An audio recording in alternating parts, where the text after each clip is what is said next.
प्यारे साथियों नमस्कार, स्वागत, आभार, अभिनंदन आपका हमारे इस प्यारे से ऑनलाइन लर्निंग प्लेटफॉर्म विद्याकुल पर। गुड मॉर्निंग, शुभ प्रभात। जल्दी जल्दी सभी साथी जुड़ जाइए फटाफट तरीके से। Good morning, good morning, good morning, शुभ प्रभात। जल्दी जल्दी जुड़ जाइए।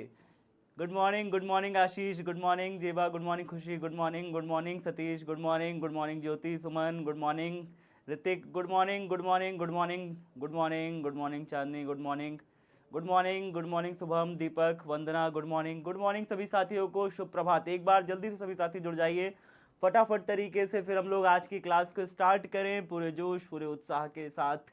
आज की क्लास को हम लोग को कंप्लीट करनी है। Good morning Divakar, good morning Radhika, good morning Muskan, Nisha, Aakriti, good morning शुभ प्रभात। जल्दी जल्दी जुड़ जाइए फटाफट तरीके से। Good morning, good morning, good morning. चलिए सब बच्चे आ गए, जल्दी जल्दी एक बार बताओ, सब बच्चे आ गए, जल्दी बताओ, एक बार बताओ, सब बच्चे आ गए, सभी लोग आ गए, सभी लोग आ गए, एक बार बताओ जल्दी से। ठीक है, आवाज़ आ रही है ना, आवाज़ आ रही है प्रॉपर, आवाज़ आ रही है। चलिए बहुत बढ़िया, चलिए बहुत बढ़िया। फिर हम लोग स्टार्ट करते हैं आज की क्लास को। आज की क्लास को स्टार्ट करते हैं। आज की क्लास में आज हम लोग पढ़ने वाले हैं, क्या पढ़ने वाले हैं सर? आज हम लोग पढ़ने वाले हैं श्रेणी क्रम और पार्श्व क्रम में सेल। ये हेडिंग डली हुई है, लेकिन सबसे पहले जानेंगे सेलों के बारे में कि सेल होता क्या है, कैसे काम करता है। बाकी सारी चीज़ें हम लोग सेल के बारे में जानेंगे। ठीक है, तो सेल के बारे में प्रॉपर हम लोग जानकारी लेंगे आज की क्लास में बाकायदा। सेल काम कैसे करता है, कैसी चीज़ें होती हैं इसके अंदर, ठीक है, किस किस टाइप की सेल होती है, कौन कौन प्रकार की सेल होती है, ये सब चीज़ें हम लोग जानेंगे। तो विद्युत शक्ति का मात्रक हम लोग आज जानेंगे, विद्युत सेल के बारे में, विद्युत सेल के प्रकार के बारे में जानेंगे, सेल का विद्युत वाहक बल, टर्मिनल विभवांतर और आंतरिक प्रतिरोध, ये सारी चीज़ों के बारे में आज हम लोग जानेंगे, सीखेंगे, समझेंगे। तो 4 टॉपिक आज भी है पढ़ने के लिए, 4 टॉपिक कल भी था, 4 टॉपिक 4 टॉपिक करके हम लोग करते जाएंगे। ठीक है, good morning, good morning, good morning, good morning Krishna, good morning. Doubt, कल थोड़ा सा मैं डाउट में एक्टिव नहीं हो पाया था। वजह ये थी कि मुझे थोड़ा सा कहीं ज़रूरी काम से जाना पड़ गया था, घर का ही कुछ ज़रूरी काम था, तो मैं थोड़ा सा चला गया था। फिर शाम में वाईटी क्लास लग गई, और वाईटी क्लास में आप सभी का टाइम टेबल भी नहीं दे पाया, स्टडी प्लान भी नहीं दे पाया। वजह क्या थी उसका स्टडी प्लान ना दे पाने की? अगली क्लास लगी हुई थी, तो मुझे जल्दी जल्दी में छोड़ना पड़ा मेरी क्लास को, तो इसलिए स्टडी प्लान नहीं दे पाया आप सभी से, उसके लिए मैं माफ़ी चाहता हूँ। कल वाईटी में हुआ क्या ना कि जब मैं वाईटी क्लास ले रहा था, तो दूसरे टीचर की क्लास लगनी थी उसी स्टूडियो में जहाँ मैं क्लास ले रहा था। तो मुझे जल्दीबाजी में ऑपरेटर ने कहा कि सर वो छोड़ दीजिए क्लास, तो मैंने छोड़ दी जल्दी से। आपको स्टडी प्लान नहीं दे पाया कल, लेकिन आज मैं बता दूंगा कि कैसे क्या सिस्टम है, कैसे क्या आप पढ़ाई करो ताकि आप बेस्ट तरीके से कवर कर सकते हो सिलेबस को अपने। ठीक है, तो आज मैं बता दूंगा, बता के ही जाऊंगा, बिना बताए नहीं जाऊंगा। ठीक है, बिना बताए नहीं जाऊंगा, आज बता के ही जाएंगे कि क्या ऐसा बेस्ट हो सकता है तरीका कि हम लोग अपने प्लान को बेहतर बनाएं, अपनी पढ़ाई को और अच्छे से बनाएं। क्या बेहतर तरीका हो सकता है, देखो चलो अच्छा स्टार्ट ही करते हैं, इसी से स्टार्ट करते हैं, इसी से काम इसी पे करते हैं। ठीक है, देखो भाई साहब एक सेकंड रुक जाओ यहाँ पे। चलिए देखिए, तो बेहतर तरीका फिजिक्स को पढ़ने का ये हो सकता है, अभी शायद सुनाई पड़ रहा है ना कि फिजिक्स के बाद जो हमारी कितने बजे क्लास लगती है?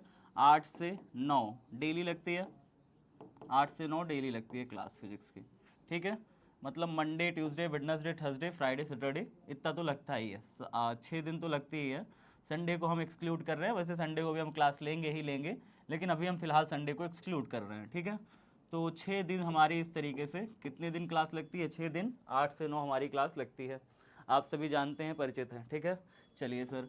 अच्छा, दूसरी बात मैं ये कहने वाला था कि अगर आप इसको ऐसे करें, जो टॉपर बच्चे करते हैं वो ऐसे करते हैं ना, कि जैसे मैं भी कई बार क्या करता था, मैं खुद अपना पर्सनल एक्सपीरियंस भी बता रहा हूँ, और जो बच्चे ने हमें बताया उनके बारे में भी मैं एक्सपीरियंस बता रहा हूँ, शेयर कर रहा हूँ आपको, कि वो लोग क्या करते थे इन 6 दिनों में कुल 3 दिन क्लास लेते थे, 3 या 4 दिन वो क्लास लेते थे, 3 या 4 दिन वो क्लास लेते थे, और फिर उसके बाद एक दिन क्लास नहीं लेते थे, एक दिन क्लास गैप करते थे।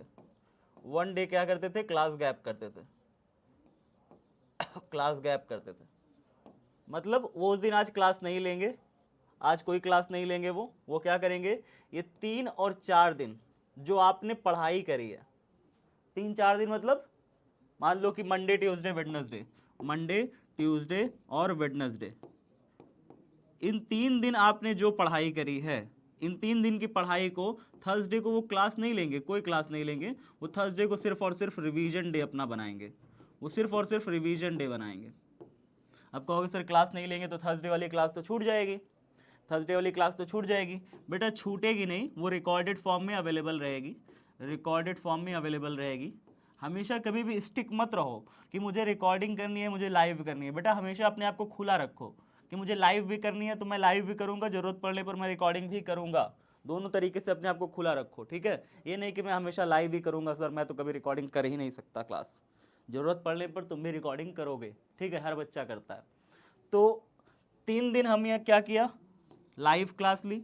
एक दिन कुछ ना करके इन तीनों दिन जो भी मैंने पढ़ा था, इन तीनों दिन जो भी मैंने पढ़ा था, बेटा हम भगवान नहीं होते, कोई भी इंसान भगवान नहीं होता, वो चीज़ों को भूल जाता है। तो इन 3 दिन जो भी मैंने डेरिवेशन पढ़ा, जो भी मैंने न्यूमेरिकल पढ़ा, वो सारा इस 3 दिन का मैं किस दिन रिवीजन करूंगा बैठ के, थर्सडे को मैं कुछ नहीं पढ़ूंगा, सिर्फ और सिर्फ रिवीजन डे अपना बनाऊंगा। इसको मैं सिर्फ और सिर्फ क्या बनाऊंगा, रिवीजन डे बनाऊंगा, और मैं इसमें सिर्फ और सिर्फ रिवीजन करूंगा। बाकी इस दिन जो भी क्लास छूटेगी मेरी, मैं उसको रिकॉर्डेड देखूंगा, ठीक है, मैं उसको क्या करूंगा, रिकॉर्डेड बाद में देख लूंगा, वो मैं कभी भी दिन में कर लूंगा, लेकिन इस दिन मैं रिवीजन करूंगा। अच्छा, रिवीजन करने का तरीका क्या है, रिवीजन कैसे करना है? क्या मैं, कोई सर ने डेरिवेशन मंडे को मान लो कोई डेरिवेशन पढ़ा दिया, मंडे को मान लो कोई डेरिवेशन पढ़ा दिया, तो मुझे क्या करना चाहिए, मैं क्या उस डेरिवेशन को पूरा फिर से मैं लिखना चालू कर दूं? रिवीजन क्या करने का मतलब ये होगा कि एक बार कॉपी में डेरिवेशन लिखा हुआ है, मैं फिर से इस कॉपी में लिखने लग जाऊं? क्या ये रिवीजन है? नहीं, ये रिवीजन बिल्कुल नहीं है। रिवीजन करने का तरीका देखिए, रिवीजन करने का तरीका है, मान लीजिए यहाँ पे मेरी कॉपी में डेरिवेशन लिखा हुआ है, ये पूरा डेरिवेशन मेरी कॉपी में लिखा हुआ है। मैं क्या करूंगा, जब मैं कॉपी खोलूंगा तो मैं देखूंगा, सिर्फ देखूंगा, पेन लूंगा अपने हाथ में और सिर्फ देखूंगा कि हाँ ये ऐसे है, अगला स्टेप ऐसे है, अगला स्टेप ऐसे है, अगला स्टेप ऐसे, अगला स्टेप ऐसे। हो गया रिवीजन, एक पेज का रिवीजन आपने कर लिया। इस तरीके से रिवीजन करिए, अपने दिमाग में सिर्फ रिवाइज करिए चीजों को, उसको रटनिए, लिखिए मत, फिर से मत लिखने लग जाइए। आप उसे पढ़ चुके हो तो आपके दिमाग में है वो, तो अगर 3 दिन बाद उसे आप दोहरा लोगे ना, एक बार बस देख लोगे कि हाँ ऐसे ऐसे ऐसे, तो रिवाइज हो जाएगा। और इसको करने में टाइम बिल्कुल नहीं लगेगा, इसको करने में मात्र 5 मिनट लगेगा, एक पेज को करने में, एक पेज को रिवीजन करने में ज्यादा से ज्यादा कितना मिनट का समय लगेगा, मात्र 5 मिनट। डेली अगर तुम डेली कितना पेज पढ़ लेते हो बेटा, डेली ज्यादा से ज्यादा 4 पेज पढ़ते होगे, डेली ज्यादा से ज्यादा तुम 4 पेज पढ़ते हो, डेली ज्यादा से ज्यादा 4 पेज, 4 तिरिक 12 पेज बेटा, 4 तिरिक 12 मान लेते हैं, 3 दिन का हम मान लेते हैं, 12 पेज आपने पढ़ लिया, 12 पेज आपने 3 दिन में पढ़ लिया। जब आप बैठोगे, एक पेज को अगर आप 5 मिनट देते हो तो 12 पेज को कितना दोगे, 1 घंटा, 1 घंटा। 1 घंटे में आपने 3 दिन का पूरा रिवीजन कर लिया, 1 घंटे में आपने 3 दिन का पूरा रिवीजन कर लिया कि नहीं? मात्र 1 घंटा चाहिए आपको 3 दिन का पूरा रिवीजन करने के लिए। बताओ जल्दी से, पढ़ाइए, वो तो मैं पढ़ा ही दूंगा, वो तो मैं पढ़ा ही दूंगा। मैं अभी सिर्फ फिजिक्स का बता रहा हूं, मैं अभी सिर्फ और सिर्फ फिजिक्स का बता रहा हूं बेटा, ठीक है, मैं अभी सिर्फ और सिर्फ आपको फिजिक्स का बता रहा हूं, बाकी पूरा जो है आप कोशिश करना, ठीक है। लेकिन पहले फिजिक्स का करके देखो। तो आपने क्या किया, 1 घंटे में जल्दी जल्दी पूरा रिवीजन कर लिया, किस दिन, थर्सडे के दिन। अब थर्सडे के दिन आपने मान लो मॉर्निंग में रिवीजन कर लिया, मॉर्निंग में रिवीजन कर लिया, उठ करके उठे सुबह और मॉर्निंग में रिवीजन कर लिए 1 घंटा, 1 घंटा कभी भी दे दो, रिवीजन हो गया। और बाद में रात में सोते समय रिकॉर्डेड क्लास जो तुमने सुबह मिस कर दी थी, उसको रात में सोते समय रिकॉर्डेड देख लो, उसको रात में सोते समय रिकॉर्डेड देख लो, भगा भगा के 2x स्पीड पे देख लो, ठीक है। और फिर उसका पीडीएफ तो मिलता ही है, क्लास पीडीएफ देख लो, ठीक है। तो ये चीज़ें आप मैनेज कर सकते हो, ऐसा नहीं है कि आप मैनेज नहीं कर सकते, आप मैनेज कर सकते हो, आपके हाथ में है सारी चीज़ें। टॉपर बच्चा मैनेज करता है सारी चीज़ों को, तभी वो टॉपर बनता है। और कोई बच्चा जो कहता है सर ऑफलाइन भी पढ़ते हैं, हम ऑनलाइन भी पढ़ते हैं, सब जगह पढ़ते हैं, बेटा ज़रूरत है ये नहीं है। ऑनलाइन में इतना कंटेंट, इतनी मेहनत टीचर कर देता है, ऑफलाइन जाने की क्या ज़रूरत है? ऑफलाइन वाले तो बस बैठा के पैसा लेते रहते हैं, ऑफलाइन वाले बस बैठा के बच्चों को क्या करते रहते हैं, सिर्फ पैसा लेते रहते हैं। हम लोग तो 1 घंटा 1.5 घंटा कितना भी खींच देते हैं, अगर मैंने 10 मिनट अभी समझाने में व्यय किया है तो मैं 9:10 तक पढ़ाऊंगा आपसे। ये तो मेरा वादा है ना कि मैं 9:10 9:15 तक पढ़ाऊंगा। मैं छोड़ूंगा नहीं कि 9 बजे छोड़ दिया, शुरू में 10 मिनट टाइम बर्बाद किया तो आखिरी में जल्दी छोड़ दिया। ऐसा तो नहीं करता मैं, ऐसा तो मैं कभी नहीं करता। मैं आपको आखिरी तक समझाऊंगा, 9:30 तक समझाना पड़ा तब भी समझाऊंगा। ठीक है, तो मेरा टॉपिक छूटने नहीं पाएगा। ऑनलाइन ऑफलाइन में बेटा बहुत अंतर होता है। ऑनलाइन वाले टीचर मेहनत जान लगा देते हैं, ठीक है, इतना जान लो। ऑफलाइन की जरूरत है नहीं फिलहाल, तो एक जगह पढ़ो, मन लगा के पढ़ो। मेरा हमेशा यही कहना है, एक टीचर चुनो हमेशा, एक टीचर, एक बुक, एक सब्जेक्ट के लिए, एक सब्जेक्ट के लिए एक टीचर, एक बुक होनी चाहिए। मल्टीपल जगह भागना ही नहीं है। 4 जगह दिमाग लगाओगे, 4 चीज़ें दिमाग में डालोगे, बिना मतलब की कहानी पढ़ोगे। जैसे एक बच्चा कल मुझे मिला, एक बच्चा कल मुझे मैसेज किया, उसका नाम था शायद निखिल, उसने निखिल नाम रख रखा है, उसका नाम शायद निखिल हो, उसने निखिल नाम रखा है। वो यूनिवर्सल की किताब से पढ़ रहा है, वो यूनिवर्सल की बुक से पढ़ रहा है, यूनिवर्सल स्कोरर की बुक से पढ़ रहा है। यूनिवर्सल स्कोरर की जो बुक है वो खासकर डिजाइंड है नीट और IIT जेई के टीचर्स के लोग भी, नीट और IIT जेई के बच्चों के लिए डिजाइंड है, वो विशेषकर नीट के लिए डिजाइंड है। इस बुक से पढ़ के बोर्ड में टॉप कैसे कर पाओगे? इस बुक से पढ़ के नीट के पेपर दिया जा सकता है। इस बुक को पढ़ करके बोर्ड में टॉपर बना जा सकता है, लेकिन बेटा बहुत वास्ट हो जाएगा, बहुत वास्ट हो जाएगा, और इतना वास्ट नहीं है। बोर्ड में टॉप करना आसान है यार, आसान है, बहुत आसान है। उसको तुम कठिन क्यों बना रहे हो यार? कठिन नहीं बनाना है। बोर्ड में टॉप करना बहुत ईजी है। तुम्हें टीचर डराएगा, किताबें डराएंगी, बड़ा चीज लेकर के खड़े हो जाओगे, तुम्हें डर लगेगा ही लगेगा। लेकिन तुम्हारे सामने सिलेबस इतना सा है, बस इसको पढ़ करके तुम बोर्ड में टॉप कर सकते हो। तुम इधर भागते हो, उधर भागते हो, देखते हो अरे ये तो पढ़ा ही नहीं, ये तो सर ने पढ़ाया नहीं, वो तो सर ने पढ़ाया नहीं, वो आना भी नहीं है, वो तो आना भी नहीं है तुम्हारी परीक्षा में, ठीक है, वो तो तुम्हारे सिलेबस में भी नहीं है, बिना मतलब को पढ़े जा रहे हो वो चीजें, ठीक है। बोर्ड में टॉप करना वेरी इजी है। तुम बस मेहनत करो, एक चीज को पकड़ो, एक चीज को पकड़ के लास्ट तक खींचो। क्लियर है? चलो भैया 12 मिनट हो गया है, 12 मिनट लास्ट तक पढ़ाएंगे, 9:12 तक पढ़ाएंगे। हेडिंग डालो विद्युत शक्ति के मात्रक, सभी बच्चे कॉपी में कॉपी निकालो, विद्युत शक्ति के मात्रक डालो।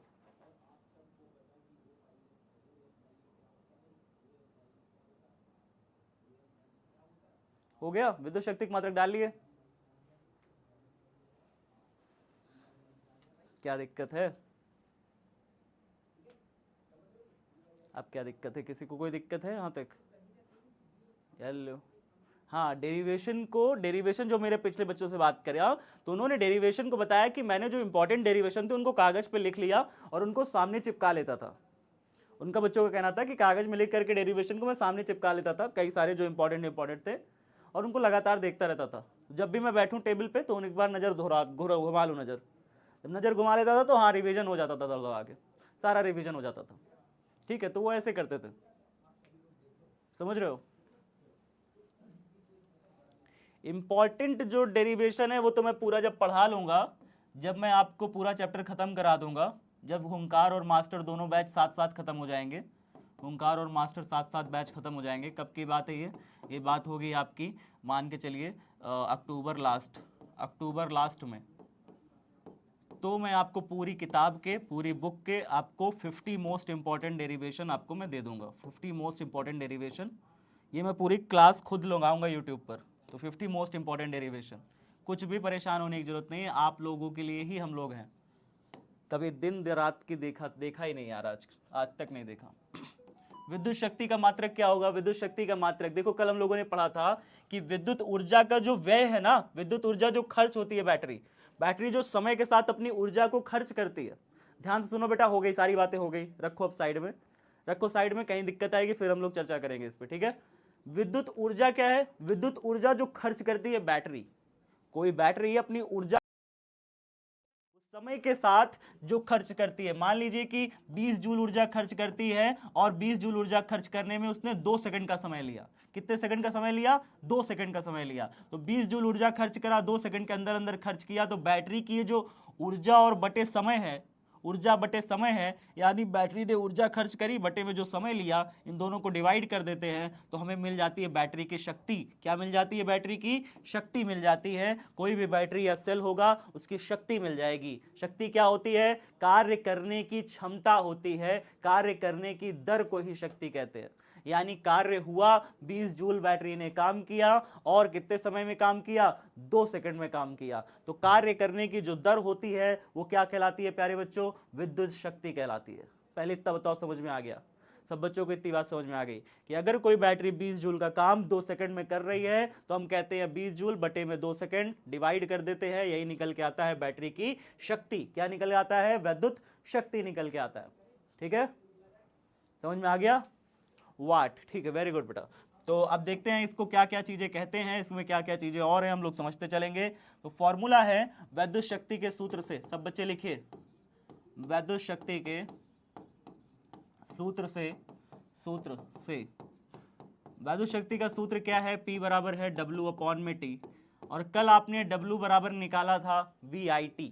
क्या आपको याद है कल आपने VIT निकाला था? W बराबर आपने निकाला था VIT, ये निकाला था। किस किस बच्चे को याद है ये? अपॉन में नीचे T है, अपॉन में नीचे T है। T से T क्या हो जाएगा बेटा? W की जगह पे कल VIT निकाला था, T से T क्या हो जाएगा? ऊपर नीचे कट जाएगा। तो P बराबर यहाँ से क्या निकल के आएगा? P बराबर निकल के आएगा VI, ये निकल के आया। V इंटू आई निकल के आया, अभी भी बचा हुआ है। ठीक है, चलिए सर समझ गए। अच्छा, अब ओम का नियम से, ओम का नियम आप सभी जानते हैं, ओम के नियम से, ओम का नियम जानते हैं सभी बच्चे? ओम के नियम से, ओम के नियम से एक ओम का नियम होता है V is equal to I into R, I into R, यही होता है ओम के नियम से। जैसे ही हम यहाँ पे V की जगह पे क्या रखेंगे? आई आर रखेंगे, आई इंटू आर रखेंगे V की जगह पे, तब क्या हो जाएगा हमारा? P बराबर क्या निकल के आएगा? V की जगह जैसे ही रखा आई इंटू आर, ये बन जाएगा आई इंटू आर, और गुणा में क्या है? एक और क्या है? आई बैठा हुआ है। V की जगह आपने रखा आई आर, और गुणा में इसके एक और आई बैठा हुआ था, तो आई और आई गुणा होकर के क्या बन जाएगा बताइए? आई और आई गुणा होकर के बन जाएगा I square R, I square R. बताइए सब बच्चों को यहाँ तक समझ में आया? यहाँ तक सबको समझ में आया? कोई दिक्कत नहीं? सिंटू आया कि नहीं आया? संदीप, पायल,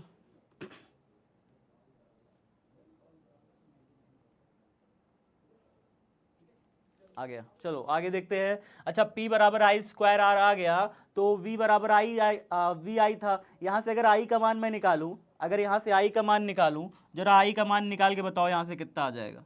आई बराबर अगर आप निकालना चाहो तो कितना आ जाएगा? V अपॉन में आर आ जाएगा, आर इधर गुणा है, इधर आएगा तो नीचे भाग में चला जाएगा, तो V अपॉन में आर हो जाएगा। आई की जगह पे तो V अपॉन आर हो जाएगा ना। तो इसी फॉर्मूले में अगर आप आई की जगह V अपॉन आर रख दो, तो अगर इसी फॉर्मूले में आप आई की जगह V अपॉन आर रख दो, तो तब P बराबर कितना हो जाएगा बताओ? आई की जगह आपने रख दिया क्या? V अपॉन आर, तो V तो पहले से रखा हुआ है, आई की जगह आपने रख दिया V अपॉन में आर, तो क्या हो जाएगा? V स्क्वायर अपॉन में आर, V का मल्टीप्लाई हो जाएगा V स्क्वायर अपॉन में आर, P बराबर हो जाएगा V स्क्वायर अपॉन में आर, V स्क्वायर अपॉन में आर। तो P के 3 फॉर्मूले मिल गए हमें, P के 3 फॉर्मूले मिल गए, 3 क्या 4 मिल गए बेसिकली। तब इस प्रकार डालिए, P के हमें 4 फॉर्मूले मिल गए हैं। कौन कौन से फॉर्मूले मिल गए? एक P बराबर W अपॉन में T मिला, एक P बराबर मिला VI, एक P बराबर मिला V स्क्वायर अपॉन में R, और एक P बराबर मिला I स्क्वायर R। एक V स्क्वायर अपॉन में R, एक I स्क्वायर R, एक VI, एक W अपॉन T। बताइए सबको समझ में आ गया? इतने सारे P के फॉर्मूले, विद्युत शक्ति के इतने सारे फॉर्मूले। बैक कीजिए, बैक कर दे, लो बैक कर दिया भाई, लो बैक कर दिया। नोट किए कि नहीं? नोट करो फटाफट। अब इसके मात्रक देखते हैं ना, अब इसके मात्रक देखते हैं। हो गया? जल्दी एक बार बताओ।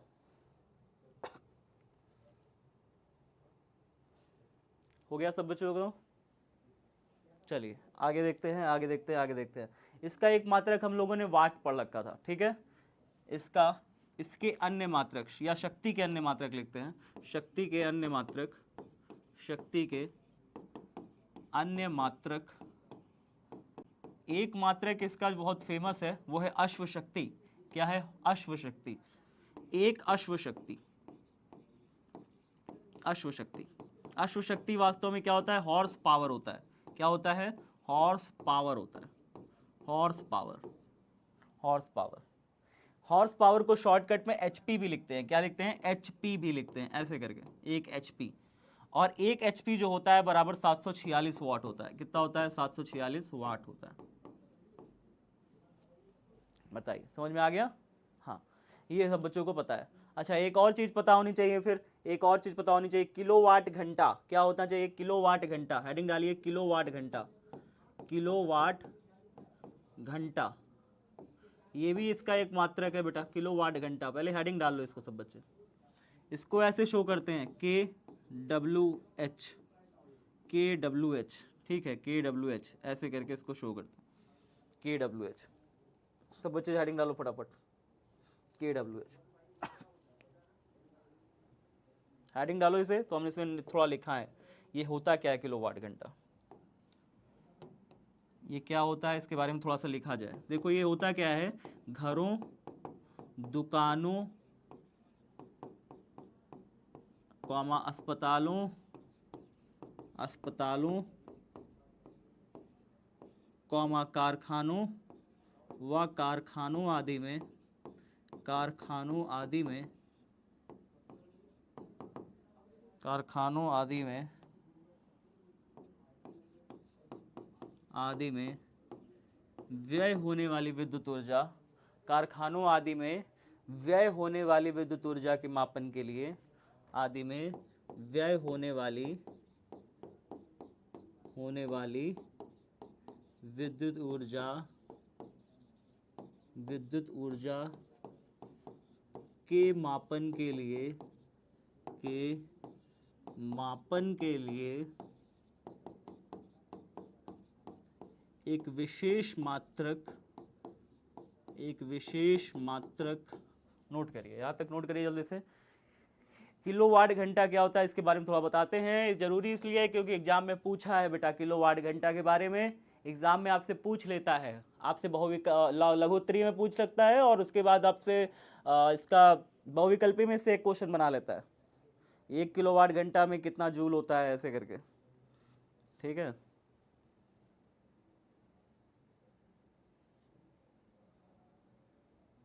हो गया? हो गया, बताओ जल्दी से। चंदन, गुड्डी, क्रिश, सबका हो गया? चलो बहुत बढ़िया, बहुत बढ़िया, बहुत बढ़िया। तो घरों, दुकानों, अस्पतालों और कारखानों में जो खर्च होने वाली विद्युत ऊर्जा है उसका मापन के लिए एक विशेष मात्रक है, एक विशेष मात्रक, मात्रक क्या है? मात्रक किलोवाट घंटा है, किलोवाट घंटा है, घंटा है। इसे साधारण बोलचाल की भाषा में, इसे साधारण बोलचाल की भाषा में, साधारण बोलचाल की भाषा में, बोलचाल की भाषा में, भाषा में क्या बोलते हैं पता है आपको? यूनिट कहते हैं। क्या कहते हैं? यूनिट, यूनिट, तथा, तथा, या अथवा करके लिख देते हैं, अथवा, यूनिट अथवा बीटीयू, बीटीयू, बीटीयू को ब्रैकेट में लिख लीजिए, board of trade unit, trade unit कहते हैं, कहते हैं, ठीक है। ये लिखिए, 1 किलोवाट घंटा, 1 किलोवाट घंटा जो होता है प्यारे बच्चों वो 3.6 इंटू 10 टू द पावर 3.6, मतलब 3.6 गुणे 10 की घाते 6 जूल, इतना होता है, 10 की घाते 6 जूल। 1 किलोवाट घंटा है ना, किलोवाट में आप निकाल सकते हो, जैसे देखो किलो में आप निकालोगे तो 1 किलो में कितना होता है? 1000 होता है, 3 जीरो हो गए। घंटा में कितना हो जाएगा बेटा? 3600 सेकेंड होता है, 3600 सेकेंड, ठीक है। तो 3 जीरो इधर, 3 जीरो इधर, मिला करके बन जाता है 10 की घाते 6, ठीक है, जूल। इसको आपको सॉल्व करने की कुछ खास आवश्यकता नहीं है, बस आप ऐसे लिख दीजिएगा, काफ़ी है, ठीक है। इसको यहाँ पे क्या किया है, 1 किलो में जोड़ देगा तो 1 किलो में 1000 हो जाएगा, 1 किलो में 1000, और 1 घंटा में होता है 3600 सेकेंड, 3600 सेकेंड। 3.30 इधर जाओगे तो 3 बार इधर आएगा, 3.6 बन जाएगा, 3 बार इधर आएगा तो ये आ गया इस तरीके से। तो 3 3 मिला के 6 जीरो यहाँ पे लगता है। बात समझ में आई? और कुछ नहीं है यहाँ पे। इतना जूल होता है 1 किलोवाट घंटा में। लिख लीजिए फटाफट, ये आपका हो गया एक टॉपिक। सब बच्चों को समझ में आ गया? किलोवाट घंटा समझ में आ गया? नहीं समझ में आया तो फिर से समझिए। देखिए क्या कहा जा रहा है। ये कहा जा रहा है कि जो यहाँ पे बिजली का मापन होता है वो तो ठीक है, समझ में आ रहा है। जो बैटरी से नापोगे वो तो आप वाट में नाप लोगे, जो बैटरी से नापोगे वो तो वाट में नाप लोगे, लेकिन जो घरों, दुकानों, अस्पतालों, कारखानों, इस सब में बिजली का उपयोग होता है उसको किस में नापते हैं? उसको यूनिट में नापते हैं, या बीटीयू भी इसी को बोलते हैं, उसी को किलोवाट घंटा भी बोलते हैं, उसी को किलोवाट घंटा भी बोलते हैं। और 1 किलोवाट घंटा कितने जूल के बराबर होता है? 3.6 इंटू 10⁶ जूल के बराबर होता है। और इतनी बात आप समझ चुके हो। और यहाँ पे देखिए, एक अश्व शक्ति कितने के बराबर होता है? 746 वाट। ये भी याद रखिएगा, दो चीज यहाँ पे मात्रक याद रखिएगा, ये दो पूछ लेता है एग्जाम में आपसे, ठीक है? सब बच्चों को याद रहेगा, कोई बोलेगा नहीं। एक अश्व शक्ति 746 वाट, किलोवाट घंटा कितने के? 3.6 इंटू 10⁶ जूल के। चलिए आगे बढ़ते हैं। क्या क्या बातें करते रहते हो जी। चलो आगे देखते हैं, आगे देखते हैं अगला। यहां तक सबका हो गया? हो गया, आगे बढ़े।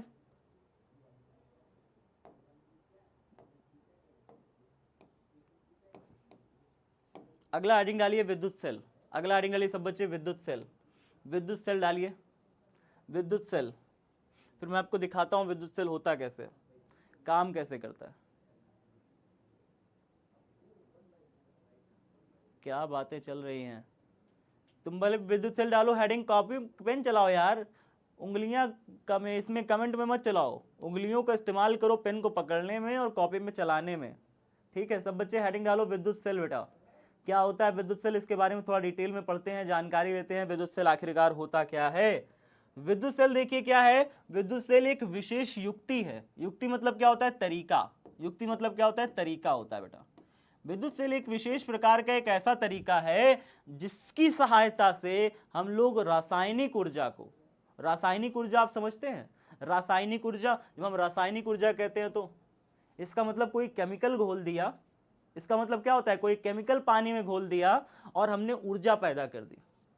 केमिकल पानी में घोल करके हमने ऊर्जा पैदा कर दी, इसको कहते हैं रासायनिक ऊर्जा। तो रासायनिक ऊर्जा यानी रसायनों की सहायता से, केमिकल की सहायता से हम लोग कोई ऊर्जा पैदा कर दें तो रासायनिक ऊर्जा को हम लोग किस में कन्वर्ट करते हैं? विद्युत ऊर्जा में परिवर्तित कर देते हैं। किसकी सहायता से? विद्युत सेल की सहायता से। तो विद्युत सेल एक ऐसा युक्ति है जो किसी केमिकल ओमिकल को घोर करके हम लोग क्या बना देते हैं? करंट बना देते हैं, यानी विद्युत ऊर्जा पैदा कर देते हैं। केमिकल को घोर करके क्या पैदा कर देते हैं? करंट पैदा कर देते हैं, बिजली पैदा कर देते हैं। तो विद्युत सेल एक ऐसा तरीका है जो रासायनिक ऊर्जा को क्या करता है? विद्युत ऊर्जा में परिवर्तित कर किसी वैद्युत परिपथ के सिरों पर। अब कोई वैद्युत परिपथ है, मान लो एक परिपथ है। परिपथ कैसा बनाओगे? मान लो एक बल्ब है, एक बल्ब है, ये हमारा क्या है? बल्ब है। अब बल्ब के दो टर्मिनल है, दो तार ऐसे निकले हुए हैं, दो तार निकले हुए हैं, ठीक है? अब इसको अगर हम किससे जोड़ दें? एक बैटरी से जोड़ दें। चलो एक बैटरी मैं बना दे रहा हूं, एक बैटरी बना दे रहा हूं, एक बैटरी मैंने बना दी।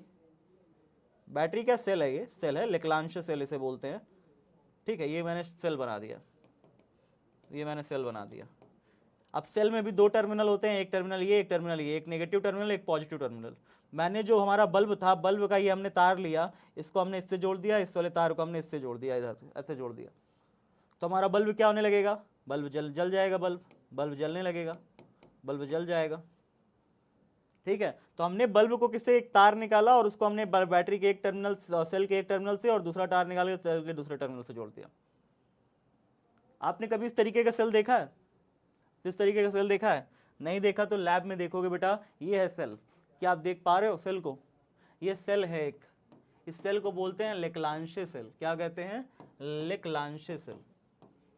आपके फिजिक्स के जितने भी प्रैक्टिकल होते हैं, फिजिक्स के जो जो प्रैक्टिकल होंगे वो सारे के सारे इसी सेल से उपयोग में लाए जाते हैं, लेक्लांशे सेल। चाहे वो मीटर सेतु का प्रैक्टिकल हो, चाहे विभव मापी का प्रैक्टिकल हो, चाहे व्हीटस्टोन सेतु का प्रैक्टिकल हो, सारे के सारे जो है इसी सेल से प्रयोग में लाए जाते हैं, ठीक है? ये लेक्लांशे सेल होता है। काम कैसे करता है मैं आपको बताने वाला हूं, ध्यान से सुनिएगा। ध्यान से सुनिएगा, इस सेल में कुछ नहीं होता है, बहुत ध्यान से सुनिएगा, कुछ नहीं है। यहाँ पे आप इस तरीके से एक रॉड देख पा रहे हैं, सब बच्चों को दिख रही है ऊपर एक रॉड, ये रॉड जैसे स्ट्रक्चर दिख रही है, रॉड जैसे स्ट्रक्चर दिख रही है। ये रॉड जैसी स्ट्रक्चर ना जब अंदर गई है, ये अंदर गई है, तो इस तरीके से मैं कलर चेंज कर लूँ इसको, बता दिखाता हूँ। देखो ये रॉड जैसी स्ट्रक्चर जब अंदर जाती है ना बेटा, ऐसे जा करके, तो ऐसे जा करके, ये ऐसे जा करके, ऐसे जा करके, ऐसे हो गई है। ये देख रहे हो, ये वाला हिस्सा, ये वाला हिस्सा, ये वाला, ये पूरा हिस्सा, ये मोटी रॉड है। ये कैसी रॉड है बेटा? एक मोटी रॉड अंदर गई है। आप कहोगे सर इतनी मोटी रॉड अंदर गई है? बिल्कुल, ये मोटी रॉड किसकी है? कार्बन की है। किसकी है बेटा? कार्बन की रॉड है। सफेद सफेद तुम्हें दिख रही होगी, लेकिन है कार्बन की रॉड, ठीक है। चलो कार्बन की रॉड है ये। अब कार्बन की रॉड के अलावा जो ये एक और रॉड देख पा रहे हो, क्या सबको दिख रही है? विजुअल है? ये बगल में एक और रॉड गई है, देखो एक पतली सी रॉड गई है, सबको दिख रही है? ये जो पतली वाली रॉड है बेटा, ये जिंक की रॉड होती है। किसकी रॉड होती है? जिंक की, जिंक की। तो आप दो चीजें तो जान गए इस सेल के बारे में कि भैया कांच का एक सेल है, कांच का एक मेरा पूरा बॉक्स है, ये पूरा बॉक्स कांच का बना होता है, और इस कांच के बॉक्स में एक जिंक की हमारी रॉड होती है और एक हमारी कार्बन की मोटी रॉड होती है। इतनी चीजें जान गए कि नहीं जान गए बताओ? देख करके हमें इतना पता चल रहा है कि कांच का एक पूरा इतना बड़ा सा हमारे पास है, इतना बड़ा होता है, लगभग इतना बड़ा सा, बस इतना बड़ा, ठीक है, इतना बड़ा सेल होता है मेरे पास है। लेकिन ना मेरे लैब में क्या हुआ है कि लैब जो हमारा विद्याकुल का लैब है, विद्याकुल के लैब में अभी थोड़ा सफाई वगैरह चल रही थी, तो ऑपरेटर कहीं उठा के कहीं रख दिए हैं, उसको मैं खोज रहा था, कल मिला ही नहीं सेल। मैं खोज करके कल आपको जल्दी से जल्दी दिखाता हूँ कि उसमें क्या क्या चीज़ें रहती हैं। सेल उन्होंने खुवा दिया है, खोजना पड़ेगा मुझे, एक बार मैं देख लेता हूँ, देखता हूँ है कि नहीं। फिलहाल मुश्किल है अभी खोज पाना, तो मैं आपको कल खोज करके आज सारा दिन खोजूंगा, देखता हूँ मिल जाए तो, ठीक है।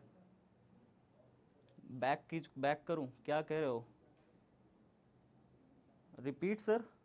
रिपीट करना है, इसे रिपीट करना है, इसको रिपीट करना है वैद्युत सेल को। तो वैद्युत सेल को रिपीट कर रहा हूँ ना, अभी समझाऊंगा वैद्युत सेल को बाबू, अभी समझाऊंगा, परेशान ना हो। अभी इसको समझाऊंगा, अभी तो फिर से समझाऊंगा, चिंता ना करो, ठीक है। पहले जो समझा रहा हूँ उसे तो समझ लो, जो समझा रहा हूँ उसे समझ लो, फिर मैं समझाता हूँ फिर से वैद्युत सेल, अभी समझाऊंगा, परेशान नहीं हो। देखो क्या कहने का, मैंने कहा कि यहाँ पे एक कांच का एक बॉक्स होता है, कांच का मेरा ये पूरा बॉडी होती है।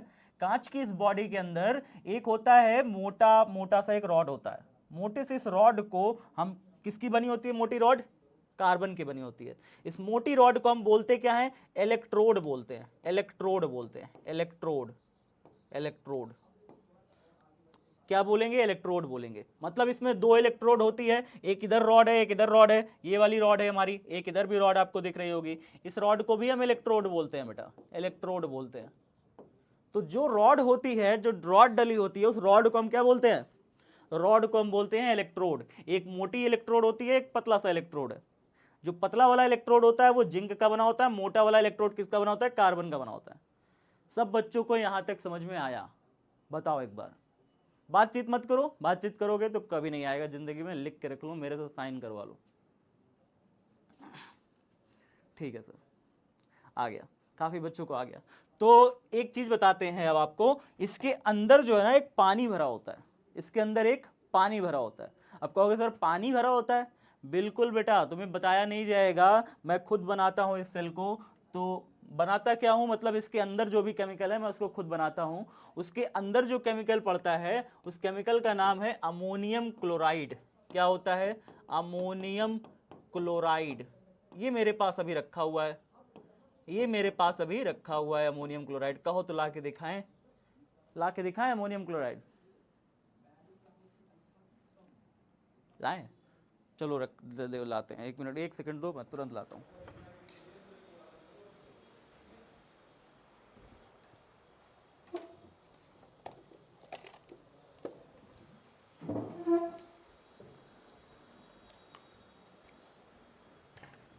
ये मिल गया मुझे अमोनियम क्लोराइड, देखो ये। क्या पढ़ पा रहे हो? नाम पढ़ पाओगे?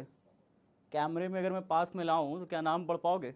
देखो इतनी पास से भी पढ़ तो नहीं पाओगे वैसे। इस तरीके का एक डिब्बा होता है, इसमें अंदर भरा है, तो मैं दिखाता हूँ इसके अंदर भरा कैसे रहता है आपको, मैं दिखाता हूँ थोड़ा सा। पाउडर फॉर्म में होता है यार, निकल जा भाई। देख रहे हो जैसे नमक होता है ना, नमक जैसे होता है, जैसे नमक, पूरा नमक जैसे होता है, ठीक है, इसके अंदर दिख पा रहा होगा, दिख रहा है सब बच्चों को, ऐसे तिरछा नमक जैसे है ये नमक जैसे झरता रहता है, ठीक है। अब ये अमोनियम क्लोराइड है मेरा। अमोनियम क्लोराइड को क्या करते हैं ना, अमोनियम क्लोराइड को इसके अंदर पानी जल के साथ, पानी के साथ घोल डालते हैं, घोल के एक घोल बना लेंगे। जैसे नमक पानी का घोल नहीं बनाते हो, नमक में अंदर पानी डाल देते हो, जैसे एक गिलास नमक ले, एक गिलास पानी में थोड़ा सा नमक डाल दिया, चुटकी भर, एक गिलास पानी में चुटकी भर नमक डाल दिया, पी लेते हो गड़ाक से, है ना। तो उसी को यहाँ पे इसमें इसी में वही काम किया जाता है। अमोनियम क्लोराइड इसमें डाला जाता है, एक चुटकी, ज़्यादा नहीं, थोड़ा सा, बहुत थोड़ा सा अमोनियम क्लोराइड डाल करके उसमें पानी डाल करके घोल बना दिया जाता है। यहाँ तक पानी भर दिया जाता है, जहाँ तक कि निशान देख रहे हो ना, यहाँ तक पूरा पानी भरा रहता है, इस निशान तक पूरा पानी भरा रहता है, ठीक है, पूरा नीचे तक पानी भरा रहता है। पानी में पूरी ये दोनों रॉड डूबी रहती है, ये दोनों रॉड जो है देख रहे हो, दोनों इलेक्ट्रोड डूबी रहती है, ठीक है। इतनी बात आप समझ गए। इस पानी को, ये जो आपने पानी देखा, इस पानी को जो आपने घोल बनाया, इन दो अमोनियम क्लोराइड और जल का जो घोल बना लिया है, इस घोल को कहते हैं विद्युत अपघट्य। क्या कहते हैं? विद्युत अपघट्य कहते हैं। इट इज कॉल्ड इलेक्ट्रोलाइट, इसे हम इंग्लिश में इलेक्ट्रोलाइट कहते हैं। इलेक्ट्रोलाइट सॉल्यूशन या विद्युत अपघट्य का विलयन, ठीक है, विद्युत अपघट्य कहते हैं। क्या हो गया? शरबत नहीं बनाना है, इसको पी भी नहीं सकते, इसको पियोगे तो इलेक्ट्रॉन्स फूटने लगेंगे पेट के अंदर जाके, और जो फूटेगा तो पेट फूट जाएगा। बड़ा खतरनाक है। मैं एक दिन मतलब ये नमक है, समझ लो बहुत तेज वाला नमक है, इसको खाया तो नहीं जा सकता है, ठीक है। अगर इसको हाथ में भी लग जाता है और कहीं चोट वोट में अगर लग गया ये, तो बहुत खतरनाक होगा, फिर वो पूरा जलाना शुरू कर देगा वहाँ से, ठीक है। इसके इलेक्ट्रॉन्स प्रोटॉन्स पूरा तुरंत टूटने लगते हैं ना भयंकर तरीके से, तो चोट वोट में बिल्कुल नहीं लगना चाहिए ये, इस तरीके से इसके साथ है, ठीक है। इसमें लिखा हुआ है हार्मफुल इफ स्वैलोड, लिखा हुआ है अगर खाओगे तो फिर तुम्हें जो है स्वैलो करोगे तो हार्मफुल है ये। कॉजेज सीरियस आई इरिटेशन, आपके आंखों में तेज जलन पैदा कर देगा। वियर प्रोटेक्टिव ग्लव्स, जब भी इस्तेमाल करो तो इसको ग्लव पहन के इस्तेमाल करो, ठीक है। ये सारी चीज़ें लिखी हुई हैं।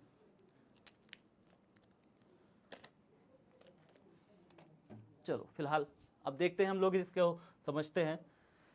अमोनियम क्लोराइड को जल के साथ मिला दिया तो क्या बनता है? जो हमारा विलयन बनता है, जो घोल बनता है, उसे क्या बोलते हैं? विद्युत अपघट्य बोलते हैं। इसके अंदर विद्युत अपघट्य में ये दोनों हमारे जो रॉड है वो विद्युत अपघट्य में डूबे रहते हैं। विद्युत अपघट्य में क्या डूबे रहता है? हमारी दोनों रॉडें डूबी रहती हैं। क्या इतनी बात सबको समझ में आ गई? विद्युत अपघट्य के अंदर हमारी दोनों रॉडें क्या होती हैं? डूबी रहती हैं। एक रॉड हमारी कार्बन की होती है, दूसरी रॉड हमारी जिंक की बनी होती है। पतली सी जिंक की रॉड होती है, मोटी सी कार्बन की रॉड होती है। लेक्लांशियस सेल का सिस्टम यही है, लेक्लांशियस सेल का मेनली सिस्टम यही है, इसको लेक्लांशियस सेल बोलते हैं, ठीक है। टेस्ट करके बताइए। अच्छा टेस्ट करके बताइए, खा के बताएं हम। अरे यार फिजिक्स किससे पढ़ोगे बाद में फिर? हाँ, जो टॉप कराने को तुमको सपना दिखाया, उस सपना कौन पूरा करेगा फिर? कह रहा है टेस्ट करके बताइए। ले अब हम टेस्ट करें, बहुत खतरनाक चीज है। इसको मैं प्रयोग में दिखा सकता था, लेकिन मेरे पास मेरा सेल मिल नहीं रहा है। मैं सेल खोज करके मैं आपको प्रयोग करके दिखाऊंगा कैसे होता है, ठीक है। सेल एक बार मिल गया ना मेरा, तो मैं प्रयोग करके दिखाता हूँ। मेरा सेल विशेषकर मुझे पता है कहीं ना कहीं जो है विजय सर कहीं ना कहीं रख दिए होंगे, तो मैं विजय सर से एक बार बात करूँगा, वो मेरा सेल कहाँ रखे हुए हैं मैं उनसे पता करूँगा, पूछ के बात बताता हूँ आपको कल, ठीक है। तो ये फिजिक्स में काम आने वाली सेल है। फिजिक्स में आपको इतना ही जानना है। फिजिक्स में क्या क्या जानना है बेटा? फिजिक्स में जानना है कि इसमें दो इलेक्ट्रोड होते हैं, इतनी बात आप समझ गए हो। एक होता है हमारा जिंक का और दूसरा होता है कार्बन का। फिजिक्स में आपको इतनी ही चीज़ें जाननी है। ये दो इलेक्ट्रोड होते हैं, एक जिंक का होता है, एक कार्बन का होता है। इसमें जो सॉल्यूशन होता है, जो विद्युत अपघट्य होता है, सॉल्यूशन होता है, जिसे हम विद्युत अपघट्य बोलते हैं। क्या बोलते हैं? विद्युत अपघट्य बोलते हैं, विद्युत अपघट्य बोलते हैं। इस सॉल्यूशन में क्या क्या मिला होता है? इस सॉल्यूशन में ammonium chloride NH4Cl, ammonium chloride, और क्या मिला होता है? जल मिला होता है। अमोनियम क्लोराइड और जल मिला होता है। इन दोनों का सॉल्यूशन मिला करके पानी में एक घोल बनाते हैं, जिसमें हमारी दोनों रॉडें, दोनों इलेक्ट्रोड डूबे होते हैं। इतनी सारी चीज़ें आप जान गए हो। अच्छा आप जानिए, इसमें जो दो इलेक्ट्रोड होती है प्यारे बच्चों, एक इलेक्ट्रोड पे जो अमोनियम क्लोराइड है ना NH4Cl, ये टूटता है बेटा। जैसे इसको जल में घोलते हैं तुरंत ये आयनों में बदल जाता है। किस में बदल जाता है? आयनों में ब्रेक हो जाता है। NH4 प्लस NH4+ और Cl-, दो आयनों में ये तुरंत टूट जाता है। अमोनियम आयन और क्लोरीन आयन, इनमें दोनों में टूट जाता है। जो पॉजिटिव आयन होता है प्यारे बच्चों, जैसे ही इसको पानी में घोलोगे, जैसे इस नमक को पानी में घोलोगे, नमक क्या टूट जाएगा, अपने आयनों में टूट जाएगा। अमोनियम आयन अलग हो जाएगा और क्लोरीन आयन अलग हो जाएगा। दो आयन्स अलग अलग ब्रेक हो जाते हैं, ऐसे ऐसे ब्रेक हो जाएंगे। जब ये दोनों आयन ब्रेक हो जाएंगे तो जो पॉजिटिव आयन है ना, जो धनात्मक आयन है, जो पॉजिटिव अमोनियम आयन है, ये चला जाएगा तुरंत कहां पे, ये चला जाएगा तुरंत कार्बन वाले सिरे पर, कार्बन वाली रॉड पर इकट्ठा हो जाएगा जाके, कार्बन वाली रॉड पे इकट्ठा हो जाएगा जाके। जब कार्बन वाली रॉड पे जाके इकट्ठा हो जाएगा प्यारे बच्चों, तो कार्बन वाली रॉड पे हमेशा क्या आ जाएगा, पॉजिटिव आ जाएगा। क्या आ जाएगा बेटा, पॉजिटिव। और जो क्लोरीन आयन है वो तुरंत जाकर के जिंक वाली रॉड पे इकट्ठा हो जाएगा, जिंक वाली रॉड पे इकट्ठा हो जाएगा तो इसके ऊपर आ जाएगा नेगेटिव, इस तरीके से आ जाएगा। अब एक हमारी जो रॉड है, एक रॉड हमारी पॉजिटिव बन गई, एक रॉड हमारी पॉजिटिव बन गई बेटा, और एक रॉड कैसी बन गई, एक रॉड कैसी बन गई, नेगेटिव बन गई। क्या मैंने कहा, जो हमारा पॉजिटिव आयन है वो एक रॉड पे इकट्ठा हो गया, जो नेगेटिव आयन था वो सारे के सारे एक रॉड पे जाके इकट्ठा हो गए। ये काम हुआ, ये काम हुआ बेटा।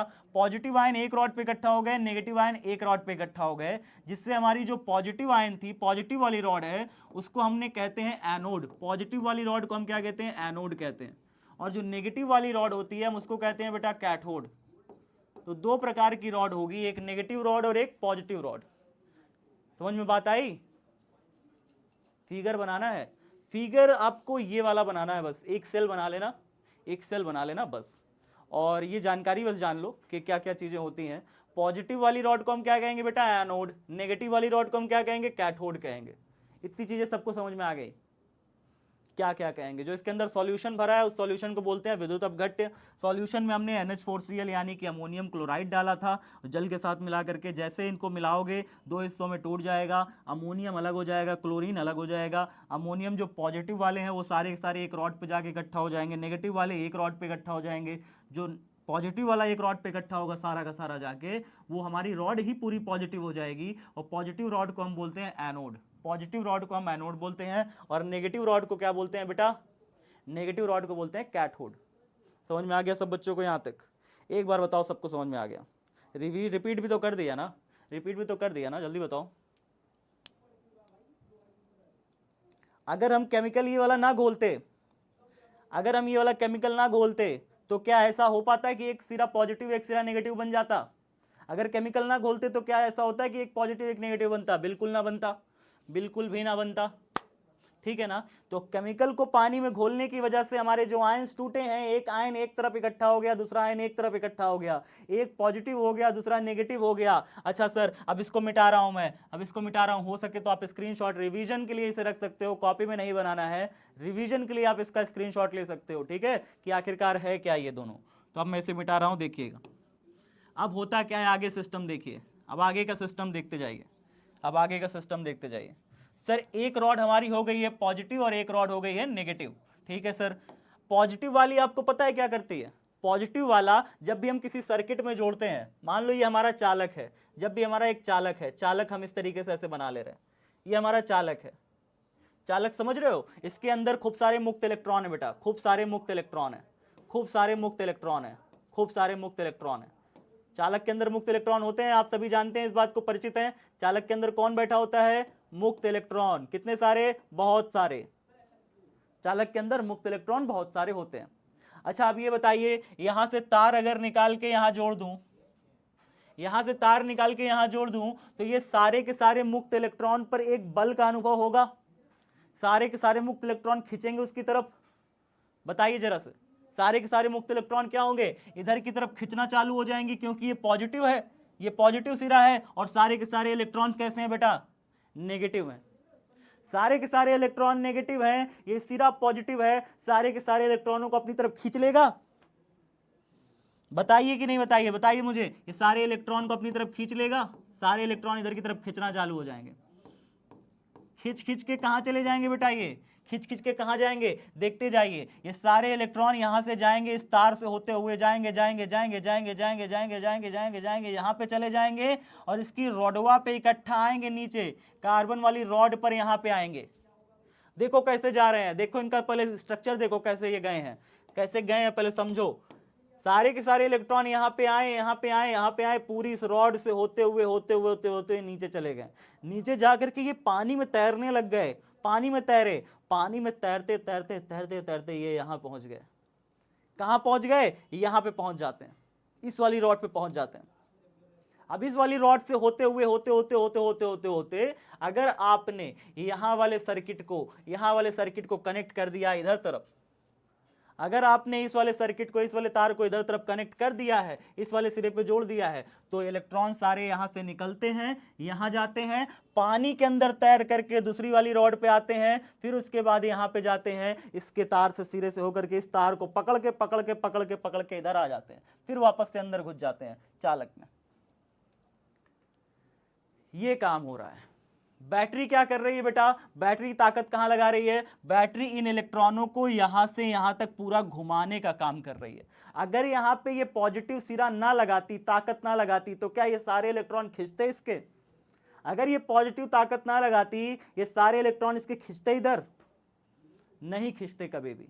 तो बैटरी क्या करती है? एक प्रकार की ताकत लगाती है, एक प्रकार का बल लगाती है, एक प्रकार का क्या करती है? बल लगाती है। और इस बल के द्वारा बैटरी क्या करती है? कार्य करती है। क्या करती है? कार्य करती है। और वो कार्य क्या कर रही है? इलेक्ट्रॉनों को घुमा रही है। इलेक्ट्रॉनों को यहां से लाई है, फिर इलेक्ट्रॉन इधर से एक सर्किट दे दिया, रास्ता दे दिया, इलेक्ट्रॉन ऐसे घूम करके वापस इस तार से घूम करके फिर इसमें प्रवेश कर गए चालक में इधर से। तो इस तरीके से इलेक्ट्रॉन क्या करने लग गए? चालक में पूरा घूमने लग गए।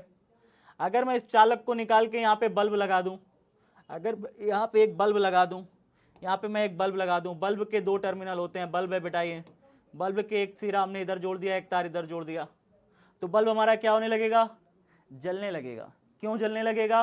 क्योंकि हमारे बल्ब में इलेक्ट्रॉन्स का प्रवाह होने लगेगा। ये जो आप तार देख रहे हैं, ये जो तार आपने जोड़ा है, ये तार किसका बना हुआ है बताइए? ये तार तांबे का बना है। तांबे के तार के अंदर कौन बैठा होगा? तांबे के तार के अंदर बैठा कौन होगा? मुक्त इलेक्ट्रॉन बैठा होगा। मुक्त इलेक्ट्रॉन जो तांबे के तार में बैठा होता है, बैटरी उसी इलेक्ट्रॉनों को घुमाती है, बैटरी उसी इलेक्ट्रॉनों को घुमाना चालू कर देती है, घर घर घर घर घर। बैटरी क्या करती है? तांबे के तारों के अंदर के जो बैठे इलेक्ट्रॉन्स हैं उनको खींच करके घुमाना चालू कर देती है, सर्किट में घुमाना चालू कर देती है। और जिधर तरफ बैटरी का पॉजिटिव टर्मिनल जुड़ा है, उधर तरफ बैटरी का जो पॉजिटिव टर्मिनल जुड़ा है वो पॉजिटिव यानी कि धनात्मक विभव पर, यानी उच्च विभव पर हो जाता है। बैटरी का जिधर पॉजिटिव टर्मिनल जुड़ा होता है वो उच्च विभव पर हो जाता है। क्या हो जाता है? उच्च विभव पर। उच्च विभव पर वो वाला इलाका उच्च हो जाता है।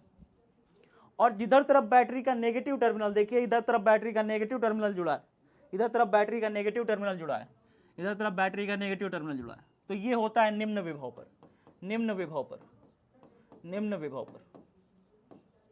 क्या बात समझ पाए? एक तरफ है बैटरी का उच्च विभव, बैटरी ने क्या किया? एक तरफ तो उच्च विभव बनाया और एक तरफ किया निम्न विभव, एक तरफ किया निम्न विभव। बैटरी ने दो काम किया, बैटरी ने दो काम किया। क्या किया? पहला तो इलेक्ट्रॉनों को घुमाया। इलेक्ट्रॉन तभी घूम पाएंगे जब बैटरी क्या करती है? एक तरफ उच्च विभव कर देती है, इधर वाले विभव को ऊंचा कर देती है, और उधर वाले विभव को क्या करती है? नीचा कर देती है, कम कर देती है। जब भी किसी परिपथ में ऐसा होगा, जब भी किसी परिपथ में ऐसा होगा कि एक सिरा ऊंचे विभव पर चला जाए, एक सिरा उच्च विभव पर हो जाए और एक सिरा निम्न विभव पर हो जाए बेटा, एक सिरा निम्न विभव पर हो जाए, निम्न विभव पर हो जाए, तो यहां पे उच्च से निम्न की तरफ एक करंट का फ्लो होने लगेगा। क्या फ्लो होने लगेगा? करंट, यानी कि विद्युत धारा प्रवाहित होने लगेगी। विद्युत धारा प्रवाहित होने लगेगी बेटा, विद्युत धारा का प्रवाह चालू हो जाएगा। याद रखिए, जब एक सिरा उच्च विभव पर और दूसरा सिरा निम्न विभव पर हो, तो दोनों सिरों के बीच अगर विभवांतर होगा, विभवांतर मतलब कि विभव का अंतर होगा, तो यहाँ पे विद्युत धारा का प्रवाह ऊंचे से नीचे की तरफ होने लगेगा। आप कहोगे सर उदाहरण देके समझाइए, तो उदाहरण देके देखिए, उदाहरण देके समझिए, उदाहरण देके समझिए, ऐसे समझिए। जैसे मान लीजिए एक हमारे पास बाल्टी है, एक बाल्टी हमने कल्पना करी, इस बाल्टी में पानी यहाँ तक भरा हुआ है, ऊपर तक ऐसे पानी भरा हुआ है, ऊपर तक ऐसे पानी भरा हुआ है बेटा, ऊपर तक पानी भरा है। एक दूसरी बाल्टी भी है, एक दूसरी बाल्टी भी है, इसी के बगल में रखी है, इसमें भी ऊपर तक पानी भरा हुआ है, ऊपर तक पानी भरा हुआ है। अब हमने इसको क्या किया ना, एक पाइप लिया और एक पाइप लेकर के हमने इसको नीचे से ऐसे जोड़ दिया। अब बताओ किस में से पानी किस में जाएगा? किसमें से पानी किसमें जाएगा? बोलो बोलो, किसमें से पानी किसमें जाएगा? ए से बी में जाएगा कि बी से ए में जाएगा? मान लो बाल्टी ये ए है, बाल्टी ये बी है, ए से बी में पानी जाएगा कि बी से ए में जाएगा? नहीं जाएगा बेटा, कहीं भी पानी नहीं जाएगा, कहीं भी पानी ट्रांसफर नहीं होगा। ए से बी में भी नहीं जाएगा, बी से ए में भी नहीं जाएगा, दोनों फुल है ना, बराबर बराबर, दोनों का देखो तल बराबर है। पानी का अगर दोनों का तल बराबर है बेटा, पानी का तल बराबर है तो पानी कहीं नहीं जाएगा, पानी कहीं भी नहीं जाएगा। पानी हमेशा तल को बराबर करने का प्रयास करता है, याद रखिएगा, अपना तल को बराबर करने का प्रयास रखता है। जैसे अगर मैं इसको खाली कर दूं, इस बाल्टी से मैं पानी निकाल के इसको खाली कर दूं, यहां तक कर दूं, देखो यहां तक कर दूं, चलो यहां तक कर दिया, खाली कर दिया पानी निकाल के मैंने इसे, थोड़ा सा पानी निकाल के इसको मैंने खाली कर दिया यहां तक। अब बताओ पानी कहाँ, किसमें से किसमें जाना चालू होगा? किसमें से किसमें पानी जाना चालू हो जाएगा बताइए? बैटरी को मैंने थोड़ा सा खाली कर दिया, इस वाली बाल्टी को खाली कर दिया, नीचे से मैंने जोड़ दिया है, दोनों बाल्टियों को जोड़ दिया है आपस में, तो पानी जो भरी वाली बाल्टी है उसमें से निकलना चालू हो जाएगा बेटा, और खाली वाली बाल्टी में जाना चालू हो जाएगा। भरी वाली बाल्टी से निकलना चालू होगा, खाली वाली बाल्टी में जाना चालू हो जाएगा। आपको पता है पानी कब तक जाएगा? कब तक पानी इसमें से निकल के इसमें जाता जाएगा? तब तक जाता जाएगा जब तक कि दोनों के तल बराबर ना हो जाएं। जब तक दोनों के तल बराबर ना हो जाएं, इसमें से पानी निकल के उसमें बहता रहेगा, इसमें से पानी निकल के उसमें बहता रहेगा, जब तक कि दोनों के तल क्या ना हो जाए बेटा, बराबर ना हो जाए। दोनों के तल बराबर हो जाएंगे तो पानी निकलना बंद, पानी फिर नहीं निकलेगा। बात समझ में आ रहा है? अगर दोनों के तल बराबर हो गए तो फिर पानी निकलना बिल्कुल बंद, फिर पानी नहीं रहेगा। मेरे पास एक वीडियो थी, बहुत पहले मैंने सेव करी थी, शायद अगर मिल गई आपको तो मैं दिखाता हूं, एक सेकेंड। अगर एक वीडियो थी मेरे पास, अगर वो मिल गई ना, मैं आपको दिखाता हूं। पानी वाली कहाँ गई? ये तो नहीं है, ये है क्या? नहीं नहीं, ये नहीं है, ये नहीं है।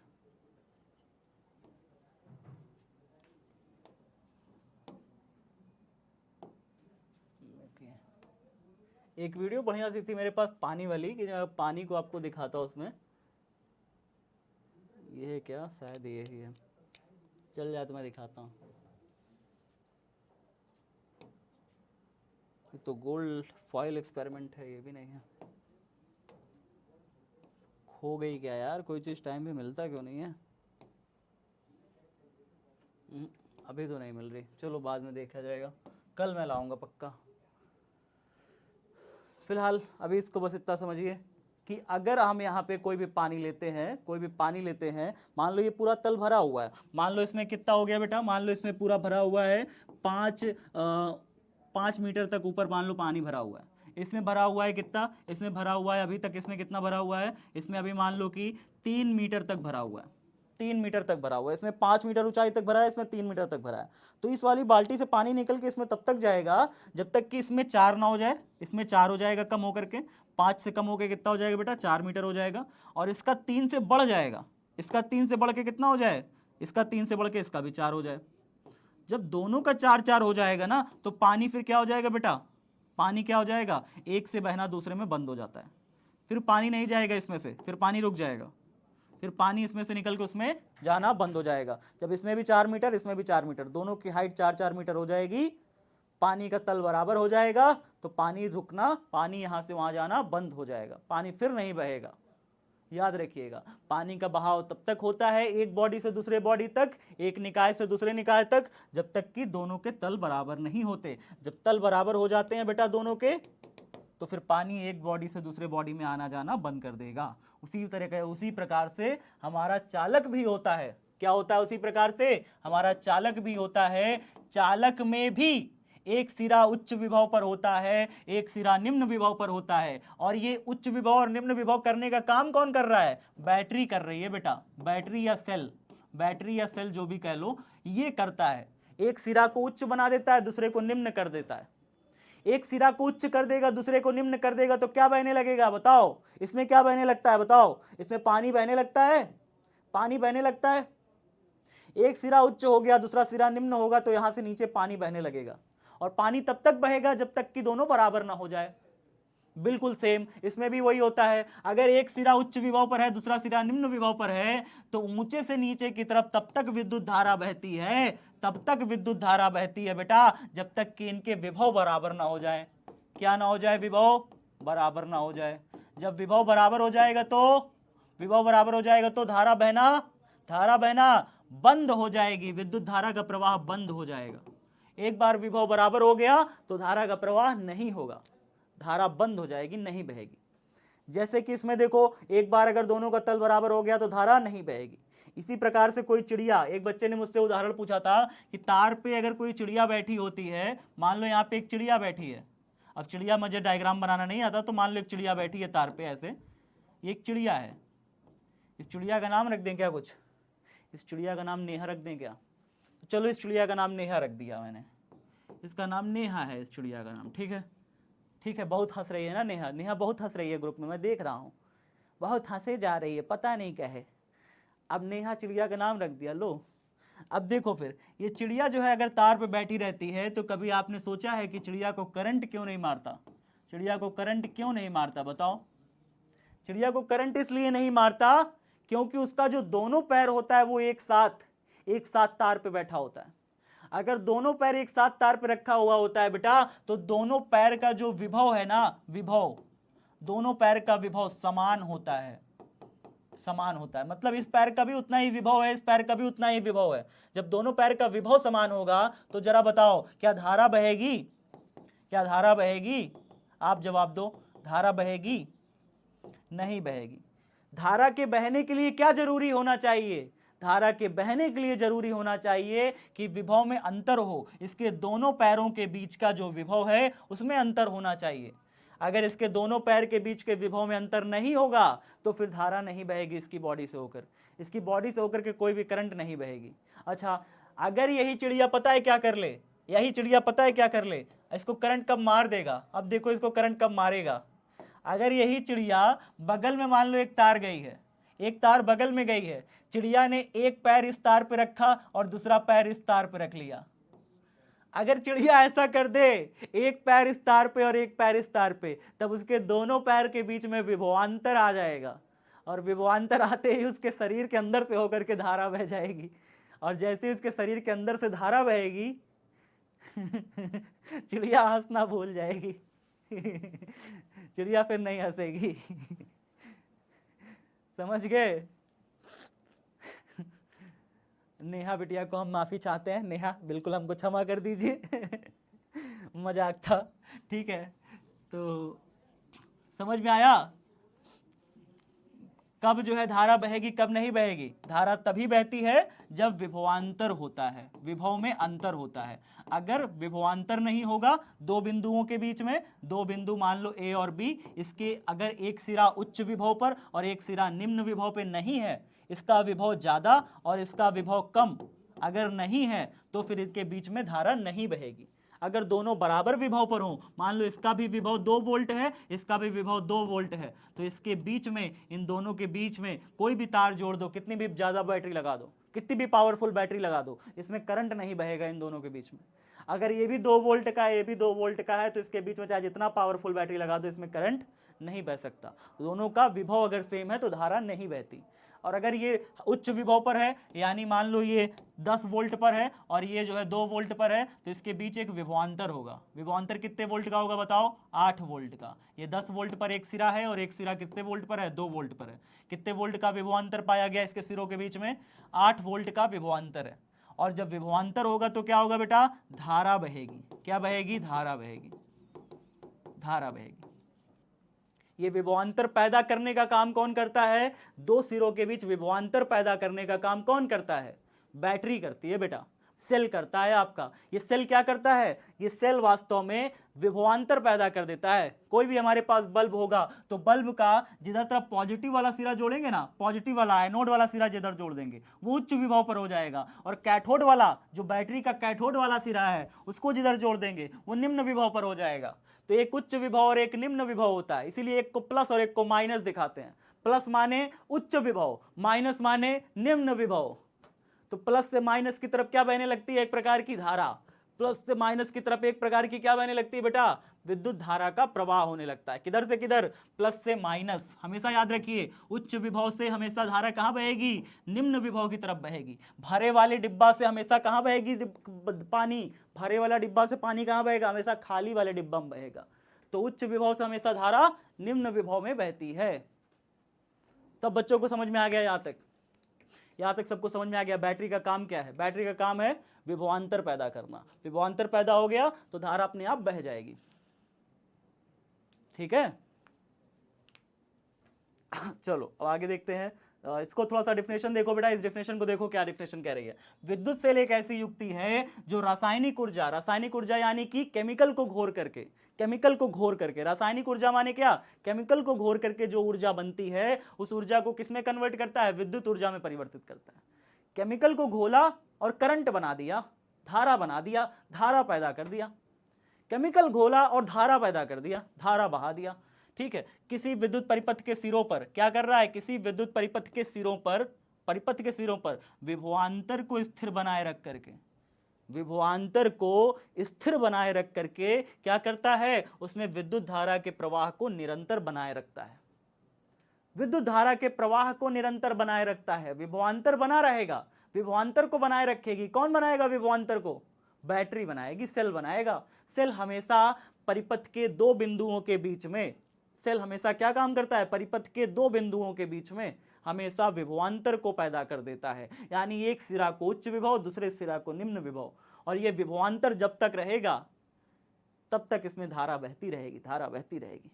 माने इलेक्ट्रॉन का प्रवाह होता रहेगा। धारा बहने का मतलब क्या होता है, इलेक्ट्रॉन का प्रवाह होता रहेगा। और इलेक्ट्रॉन को घुमाने का काम कौन कर रहा है, बैटरी कर रही है। बैटरी ही इलेक्ट्रॉन को घुमा रही है, बैटरी ही विभवांतर क्रिएट कर दे रही है। एक सिरा को उच्च विभव, दूसरा सिरा को निम्न विभव, और इलेक्ट्रॉन के घूमने की वजह से बहने लग जा रही है धारा। इलेक्ट्रॉन के घूमने की वजह से क्या बह रही है, धारा बह रही है। बस याद रखिए इलेक्ट्रॉन जिस दिशा में घूमता है धारा हमेशा उसके उल्टा दिशा में बहती है। इलेक्ट्रॉन इस दिशा में जा रहा है तो धारा हमेशा क्या बहेगी, उसके उल्टा दिशा में बहती है। इलेक्ट्रॉन अगर आगे जा रहा है धारा पीछे बहेगी। ठीक है, तो ये बेटा ये डिफिनेशन है। इस डिफिनेशन को नोट करिए फटाफट, जल्दी से नोट करिए डिफिनेशन। सब बच्चों की नोट हो गई डिफिनेशन, बाकी कुछ नहीं करना है, बस डिफिनेशन नोट करो यार।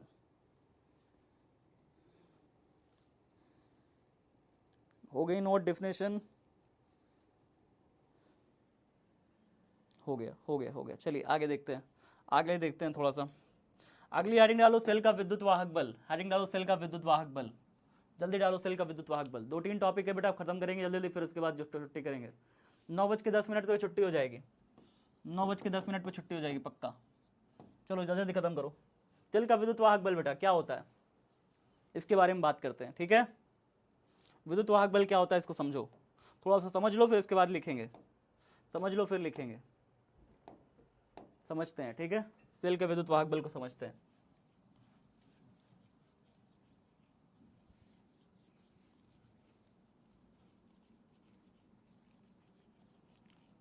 सेल के विद्युत वाहक बल को समझते हैं। मान लो हमारे पास एक बैटरी है। ठीक है, हमने एक बैटरी की कल्पना करी है, एक बैटरी है हमारे पास, एक सेल है हमारे पास, एक लेक्लांश सेल हमारे पास है। ठीक है, क्या हो गया सर, बैक। अब सर छुट्टी तो नहीं मिलेगी, छुट्टी तो नहीं मिल सकती, यही है बैक। सर छुट्टी कीजिए सर, नेक्स्ट डे। लैब कब होता है, लैब होता नहीं है, लैब आपका प्रैक्टिकल पड़ा हुआ है। एप्लीकेशन पे जाइएगा, आपको विद्याकुल लैब दिखाई पड़ेगा कॉर्नर पे। एप्लीकेशन पे एक फीचर है विद्याकुल लैब नाम से, आप सर्च करिए आपको मिल जाएगा। ठीक है कह रहा लैब कब होता, लैब नहीं होता बाबू। लैब में हम लोग प्रैक्टिकल रिकॉर्ड करके आपके लिए डालते हैं। आपके जो भी प्रैक्टिकल चाहिए होगा तो हम लोग प्रैक्टिकल रिकॉर्ड करके विद्याकुल लैब पे लैब सेक्शन में डालते हैं। ठीक है, विद्युत सेल आपने देखा, परिभाषा आपने देख ली। जिन बच्चों को छूट गया लिख लो बेटा जल्दी से। अब हेडिंग क्या डालना है, हेडिंग देखो क्या डालना है। हेडिंग डालो आप लोग जल्दी से डालो, सेल का विद्युत वाहक बल, ये आपकी हेडिंग डालनी है। सब बच्चे जल्दी से हेडिंग डालो, सेल का विद्युत वाहक बल, electromotive force of a cell. डल गई हेडिंग, हेडिंग डल गई कि नहीं, जल्दी बताओ। हेडिंग डल गई, इसको पढ़ा दूं तो कम से कम इसको तो पढ़ा दूं यार। चलो ठीक है, इसको पढ़ा दूं फिर छुट्टी कर देना। चलो यही लास्ट टॉपिक कर देंगे। ठीक है, यही लास्ट टॉपिक कर देंगे, लास्ट टॉपिक यही कर देंगे।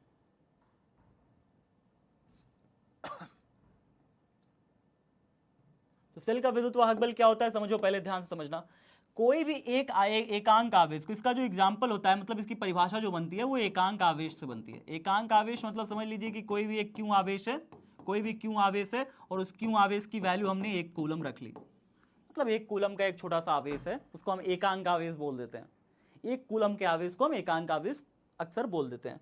तो कोई भी 1 कूलम के आवेश को, 1 कूलम के आवेश को, ध्यान से सुनना, ध्यान से सुनना बेटा, मान लो यहाँ पे लगा हुआ है एक, क्या लगा हुआ है, एक बल्ब लगा हुआ है। ये हमारे पास बल्ब है, ये बल्ब है और बल्ब से 2 तार निकले हैं, एक ये तार एक ये तार। अब इस तार से इस तार को हमने ऐसे जोड़ दिया, यहाँ से ऐसे जोड़ दिया, इस तार को हमने ऐसे जोड़ करके ऐसे जोड़ दिया, तो बल्ब हमारा जलने लगेगा। बल्ब हमारा जलने लगेगा क्योंकि हमने उसको करंट दे दिया है, बैटरी दे दी है, बैटरी से जोड़ दिया तो हमारा बल्ब जलने लगेगा। भाई जलने जाएगा, सीधी सी बात है, बल्ब तो ऐसे ही जलता है ना। सिंपल सा तरीका है कि बैटरी से जोड़ दीजिए, बल्ब जल जाएगा। ठीक है सर।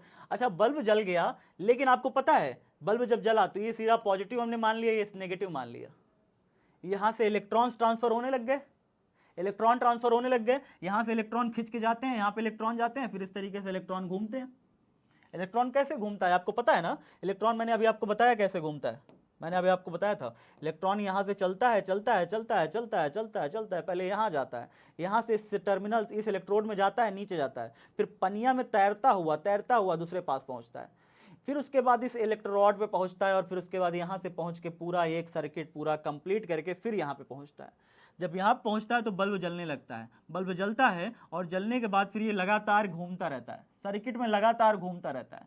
तो बैटरी क्या करती है, हमारा सेल क्या करता है, सेल इन्हीं इलेक्ट्रॉनों को घुमाने का काम करता है, इलेक्ट्रॉन को बार बार घुमाने का काम करता है। सेल इलेक्ट्रॉन को घुमाने का काम करती है, लगातार इसको चक्कर लगाती रहती है, चक्कर घुमाती रहती है। और इस चक्कर को घुमाने में ऊर्जा खत्म होगी कि नहीं, आप बताओ, ऊर्जा खत्म होगी, ऊर्जा लगेगी, ताकत लगेगा। जैसे अगर मान लो कोई झूला होगा, कोई झूला है, आपका कोई छोटा भाई बहन हो, बहुत छोटा हो, चाचा का लड़का कोई भी हो, छोटा भाई बहन हो, झूला पे बैठा हुआ है, बार बार तुम उसको आगे पीछे कर रहे हो, जा आगे जा आगे। 1 घंटे बाद तुम हाफने लग जाओगे, हाफने लग जाओगे, कहोगे थक गए यार, बस कर, अब बैठ जा शांति से, ठीक है, अब बहुत झूल चुका तू, बैठ शांति से। तो आप थक जाओगे। तो बैटरी भी क्या करती है, बैटरी भी खराब हो जाती है। कभी आपने एक सेल की बैटरी देखी है, कहीं कोई भी बैटरी हो खराब हो जाती है।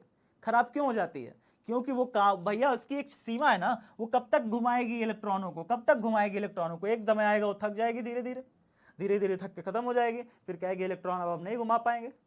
ठीक है, तो इलेक्ट्रॉनों को घुमाने का काम तो सेल कर रहा है, ठीक है सर, समझ गए।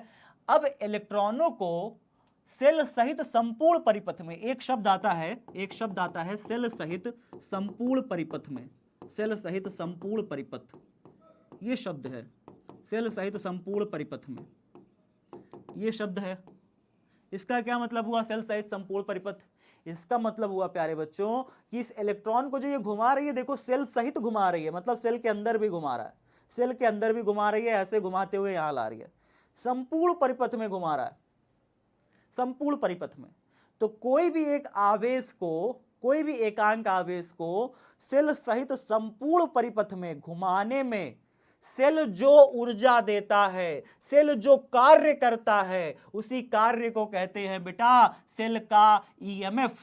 क्या कहते हैं, ईएमएफ कहते हैं, यानी विद्युत वाहक बल कहते हैं। क्या कहते हैं हम उसे, विद्युत वाहक बल कहते हैं। फिर से सुनिए मैंने क्या कहा, मैंने क्या कहा, ध्यान से सुनिए। सेल सहित संपूर्ण परिपथ में, संपूर्ण परिपथ मतलब यहां से घुमाना चालू किया, उसके अंदर पानी में घुमाया, पानी में घुमाने के बाद फिर से ऐसे घुमाया, फिर से वापस ऐसे घुमा के फिर यहां लाया, तो ये पूरा परिपथ बन गया, पूरा चक्कर बन गया, संपूर्ण परिपथ, सेल सहित संपूर्ण परिपथ। कोई भी एक आवेश को, एक कूलम के आवेश को सेल सहित संपूर्ण परिपथ में घुमाने में सेल जितनी ऊर्जा खर्च करता है या सेल जितना कार्य करता है, उसी को कहते हैं सेल का ईएमएफ। क्या कहते हैं, सेल का ईएमएफ कहते हैं। बात समझ में आई? यार तबीयत खराब है, क्या हो गया बेटा? ईएमएफ समझा रहे हैं, तुम लोग क्या बकैती करते रहते हो दुनियादारी, बातचीत मत करो, ठीक है। अब इसकी डिफिनेशन देखो बेटा, इसकी डिफिनेशन कैसे लिखते हैं, इसकी डिफिनेशन देखो, लिख लो फटाफट, फिर उसके बाद छुट्टी करते हैं। इसकी डिफिनेशन लिख लो, फिर छुट्टी कर देंगे, ठीक है। इसकी एक डिफिनेशन लिख लो प्यारी सी। एकांक आवेश को, एकांक आवेश को सेल सहित संपूर्ण परिपथ में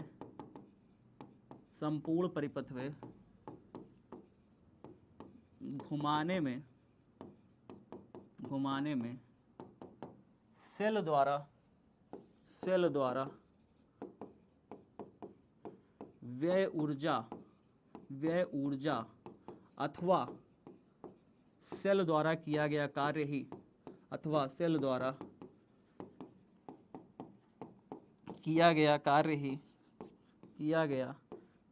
ही सेल का वैद्युत वाहक बल कहलाता है। क्या कहलाता है? सेल का वैद्युत वाहक बल कहलाता है। खड़ी पाई क्या कह रहा है? एकांक आवेश को सेल सहित, एकांक आवेश मतलब एक कूलम के आवेश को सेल सहित संपूर्ण परिपथ में घुमाने में सेल द्वारा व्यय ऊर्जा, या फिर आप कह सकते हो सेल द्वारा खर्च की गई ऊर्जा, या फिर आप कह सकते हो सेल द्वारा किया गया कार्य, दोनों एक ही चीज है, ही सेल का विद्युत वाहक बल कहलाता है। ठीक है, बात समझ में आ गई सब बच्चों को? सेल का विद्युत वाहक बल क्या होता है? इसका मात्रक जूल प्रति कूलम अथवा वोल्ट, चाहे जूल प्रति कूलम बोलो चाहे वोल्ट बोलो, वोल्ट होता है। खड़ी पाई, ठीक है, इसका मात्रक जूल प्रति कूलम या वोल्ट होता है। विभव का जो विमा होता है वही इसका भी विमा है, विमा के चक्कर मत पड़ना, जो विभव का विमा है वही इसका भी विमा है। ठीक है, गाली उली मत दिया करो फालतू बातें। ठीक है, छुट्टी तो मिल ही जाएगी, लेकिन गाली उली क्या देते रहते हो जी? हो गया सब बच्चों का? ये हो गया? जल्दी बताओ एक बार, सब बच्चों का इतना हुआ? एक बार बताओ कमेंट बॉक्स में, कहो सबका हो गया? हो गया, चलो बढ़िया बढ़िया बढ़िया बढ़िया बढ़िया। आगे देखते हैं,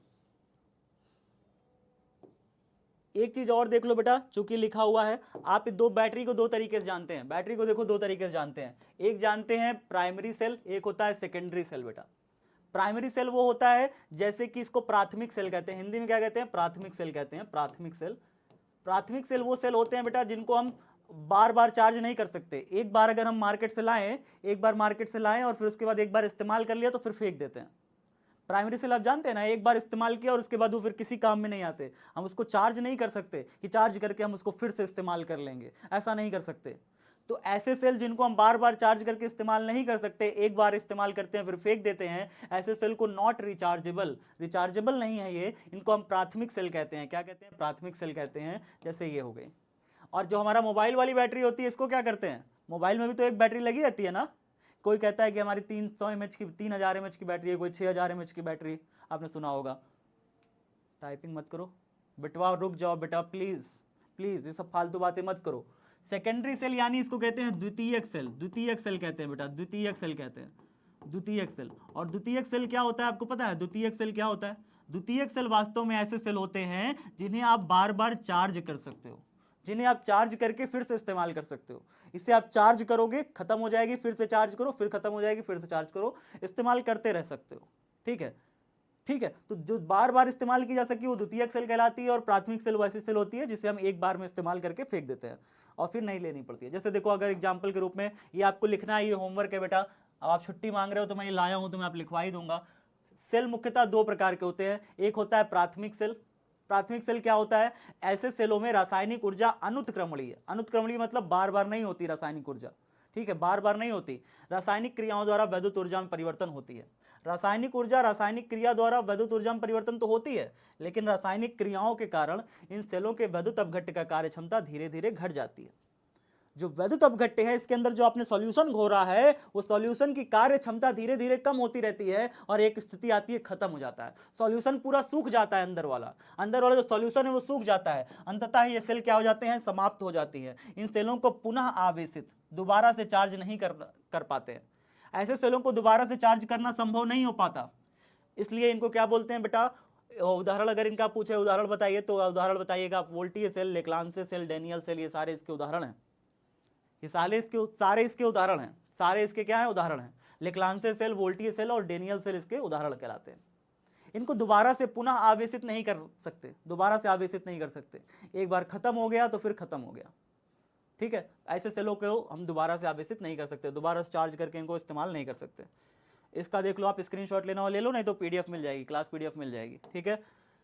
द्वितीयक सेल और संचायक सेल, इसको द्वितीयक सेल यानी सेकेंडरी सेल को हम संचायक सेल भी कहते हैं। क्या कहते हैं, संचायक सेल भी कहते हैं, सेकेंडरी सेल भी बोलते हैं, एक्यूमुलेटर्स भी कहते हैं, एक्यूमुलेटर्स यानी संचायक सेल भी कहते हैं। ऐसे सेल कौन से होते हैं प्यारे बच्चों, ऐसे सेल जैसे आपका इन्वर्टर घर वाला सेल हो गया, इन्वर्टर बैटरी होती है आपके पास, आपने सुना होगा, मोबाइल की बैटरी सुना होगा। इन सेलों में पहले किसी बाह्य स्रोत से, बाह्य स्रोत मतलब बाहर के करंट से, जैसे आपको मोबाइल चार्ज करना होता है, आप बाहर के बिजली से आप उसको मोबाइल को चार्ज कर लेते हो, बैटरी को चार्ज कर लेते हो। तो क्या लिखा है, बाह्य स्रोत से विद्युत धारा प्रवाह करके सेल को आवेशित किया जाता है, सेल को चार्ज कर लिया जाता है। उसके बाद क्या कह रहा है, इस क्रिया में सेल को दी गई जो विद्युत ऊर्जा है, जो सेल को आप ऊर्जा देते हो, बाहर से जो ऊर्जा देते हो, चार्ज करते हो, वो ऊर्जा रासायनिक ऊर्जा में परिवर्तित होकर के सेल में संचित हो जाती है, सेल में स्टोर हो जाती है। सेल को जो हम बाहर से ऊर्जा देते हैं वो स्टोर हो जाती है सेल के अंदर। आगे देखिए क्या कहा जा रहा है, अब सेल में जो संचित रासायनिक ऊर्जा है उसी को आवश्यकता अनुसार पुनः विद्युत ऊर्जा में परिवर्तित किया जा सकता है। सेल के अंदर जो ऊर्जा है, बेटवा थोड़ा सा रुक जाओ, थोड़ा सा रुक जाओ, तुमको ये पूरा मिल जाएगा, क्लास पीडीएफ में मिल जाएगा, ले लो स्क्रीनशॉट, ले लो, ले लो बेटवा, ले लो ले लो ले लो ले लो। इतना तुम लोग परेशान रहते हो, एक बार पढ़ा लिया कर, पढ़ाने के बाद बोला करो यार, बीच में मत बोला करो। मैं सुनता थोड़ी हूँ, फिर मैं देखता थोड़ी हूँ स्क्रीन, बीच में बोलते रहते हो, कोई मतलब नहीं निकलेगा बीच में लिखने का, टाइप करने का। जब मैं फ्री हो जाऊँ तो बोला करो, हाँ सर ये कर दीजिए, वो कर दीजिए, सब कर देंगे। तुम्हारे लिए ही तो है क्लास, अपने लिए पढ़ा रहा हूँ क्या ये, मैं आपके लिए ही तो पढ़ा रहा हूँ ना। तो इस क्रिया में सेल को जो दी गई विद्युत ऊर्जा होती है वो रासायनिक ऊर्जा में परिवर्तित होकर के सेल को ही अंदर संचित हो जाती है। मतलब अगर आप मोबाइल का बैटरी लोगे, मोबाइल मान लो ये है, मोबाइल मान लो कि ये मेरे पास है, अब इसके अंदर एक बैटरी है, आप जानते हैं इसके अंदर क्या होती है, एक बैटरी होती है। बाहर से हम करंट लगाएंगे तो बाहर का जो भी मेरा करंट है, जो भी मेरा विद्युत ऊर्जा है, इसके अंदर रासायनिक ऊर्जा के रूप में संचित हो जाता है। रासायनिक ऊर्जा के रूप में सारा मेरी ऊर्जा इसके अंदर संचित हो जाएगी। अब इकट्ठा हो गई इस ऊर्जा, अब मैं मोबाइल चला सकता हूं। तो रासायनिक ऊर्जा को आवश्यकता अनुसार, फिर ये रासायनिक ऊर्जा जो इसके अंदर इकट्ठा हुई है, अब इस सेल में संचित रासायनिक ऊर्जा, जो रासायनिक ऊर्जा मेरे अंदर सेल में संचित हुई है, इसको आवश्यकता अनुसार पुनः विद्युत ऊर्जा में परिवर्तित किया जा सकता है। और यह क्रिया सेल की विसर्जन कहलाती है, यानी डिस्चार्जिंग कहलाती है। आप इस्तेमाल करोगे तो सेल डिस्चार्ज होगा, आपका डिस्चार्ज होगा, माने आप सेल की ऊर्जा को इस्तेमाल करते जा रहे हो। इस प्रकार द्वितीयक सेल में होने वाली रासायनिक क्रियाएं उत्क्रमणीय होती हैं, यानी रिवर्सिबल होती हैं, माने इसे आप बार बार इस्तेमाल कर सकते हो। मुझे पता रहता है कि लास्ट में तुम जो है छूटने लगेगा तुम्हारा, इसलिए मैं लिखा लिखाया लास्ट में लाता हूँ, लास्ट में लिखा लिखाया ही रखता हूँ मैं। छूटे अब लिखो, अब इसे होमवर्क में इसे कर लेना फिर, अब ठीक है, होमवर्क में कर लेना इसे, होमवर्क में इसे कॉपी में पूरा कर लेना, द्वितीयक सेल प्राथमिक सेल, ठीक है, ये दोनों को होमवर्क में कॉपी में कर लेना। क्या होती है आपको मैंने बता दिया क्या होता है, ठीक है। इसमें उदाहरण कोई पूछे द्वितीयक सेल का उदाहरण, तो आप कहोगे सीसा संचायक सेल, लेड सेल होती है, और एक क्षारीय संचायक सेल, ये दो सेल आप लिख दोगे उदाहरण में, ठीक है। चलिए, डायग्राम आपको नहीं बनाना है, किसी का डायग्राम कुछ नहीं बनाना है, डायग्राम कुछ नहीं बनाना है बेटा। फास्ट ट्रैक रिवीजन देख लो आप। आज आपने क्या क्या पढ़ा, 1 किलोवाट घंटा के बारे में पढ़ा, कितना होता है 3.6 × 10⁶ जूल होता है, ये आपने पढ़ा। 1 हॉर्स पावर के बारे में पढ़ा, कितना होता है 1 हॉर्स पावर बराबर 746 वाट। हर समय गुस्साते रहोगे। और क्या पढ़ा, सेल के बारे में जाना कि सेल काम कैसे करता है, ठीक है, पहला चीज़। दूसरा चीज़, विद्युत वाहक बल के बारे में जाना, विद्युत वाहक बल के बारे में जाना, क्या होता है विद्युत वाहक बल, एक बार रिवीजन कर दे रहा हूँ, विद्युत वाहक बल क्या होता है। सेल सहित, मतलब सेल के अंदर से होकर के, एक इलेक्ट्रोड से पानी में होकर के फिर से दूसरे इलेक्ट्रोड में गया, और फिर उसके बाद सेल ने पूरा नचाया।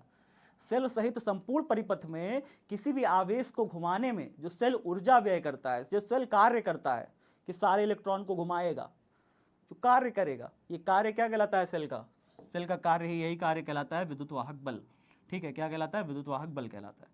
चलो समझ गए इतनी बात। अच्छा, उसके बाद हमने क्या पढ़ा, प्राथमिक और द्वितीयक सेल पढ़ा, प्राथमिक व द्वितीयक सेल पढ़ा, इतनी सारी चीज़ें पढ़ी, इतनी सारी चीज़ें पढ़ी हमने, ठीक है। चलिए होमवर्क में आपको देखो क्या क्या लिखा हुआ है। ये 2 वाले होमवर्क मत करना, नीचे वाले, ये होमवर्क 2 नीचे वाले मत करना। ये 3 होमवर्क करना। एक अशक्ति में कितने वाट बराबर होते हैं, विद्युत सेल को परिभाषित करिए, सेल के विद्युत वाहक बल को परिभाषित करें, ठीक है। ये 3 आपके होमवर्क हैं, इसको आप कंप्लीट करना। अगली क्लास जो होगी हमारी, वैसे तो कल सोच रहा हूँ एक एक्स्ट्रा क्लास लगा दूँ, कल एक एक्स्ट्रा क्लास लगेगी बेटा, और उस एक्स्ट्रा क्लास का नाम होगा सेलों का संयोजन। फिर से इसका पार्ट 2 कराएंगे इसका, अभी इसको अभी कंप्लीट करेंगे, अभी पूरा टॉपिक बचा है, इसका एक टॉपिक और कंप्लीट करेंगे, ठीक है। एक और इसकी क्लास लगेगी, अभी कल इसकी एक एक्स्ट्रा क्लास लगेगी। चलो प्यारे बच्चों, बिहार बोर्ड साइंस विद्याकुल का एक प्यारा चैनल है, इसको आप सब्सक्राइब कर लीजिए ज़रूर से, इम्पॉर्टेंट है। उसके अलावा आप यहाँ पे जा कर के कल जो है हम लोगों ने चैप्टर 2 का सब्जेक्टिव क्वेश्चन कंप्लीट किया था, बहुत ही अच्छे अच्छे सब्जेक्टिव क्वेश्चन मैं आपके लिए लेके गया था, तो सब्जेक्टिव क्वेश्चन को देखिएगा, शेयर करिएगा दोस्तों को, साथियों को, बहुत इंपॉर्टेंट अच्छा क्वेश्चन ले गया था, बहुत अच्छे अच्छे क्वेश्चन। इसको ज़रूर करिएगा। भूख लगी है, खाना खाना है, मुझे भी खाना है, चलो साथ में खाया जाए, ठीक है। धन्यवाद, जुड़े रहे हुंकार बैच के साथ, जीत हमारी होगी, ठीक है। एक छोटा सा पोल हो जाए, आज पोल नहीं कराने का मन, आज नहीं कराएंगे पोल, बाद में। पीडीएफ आपको मिल जाएगी, पीडीएफ अभी मैं प्रोवाइड कर दे रहा हूँ, पीडीएफ प्रोवाइड कर दे रहा हूँ भैया, परेशान ना हो, यूट्यूब वाली भी कर दूंगा, ये भी वाली कर दूंगा, ठीक है।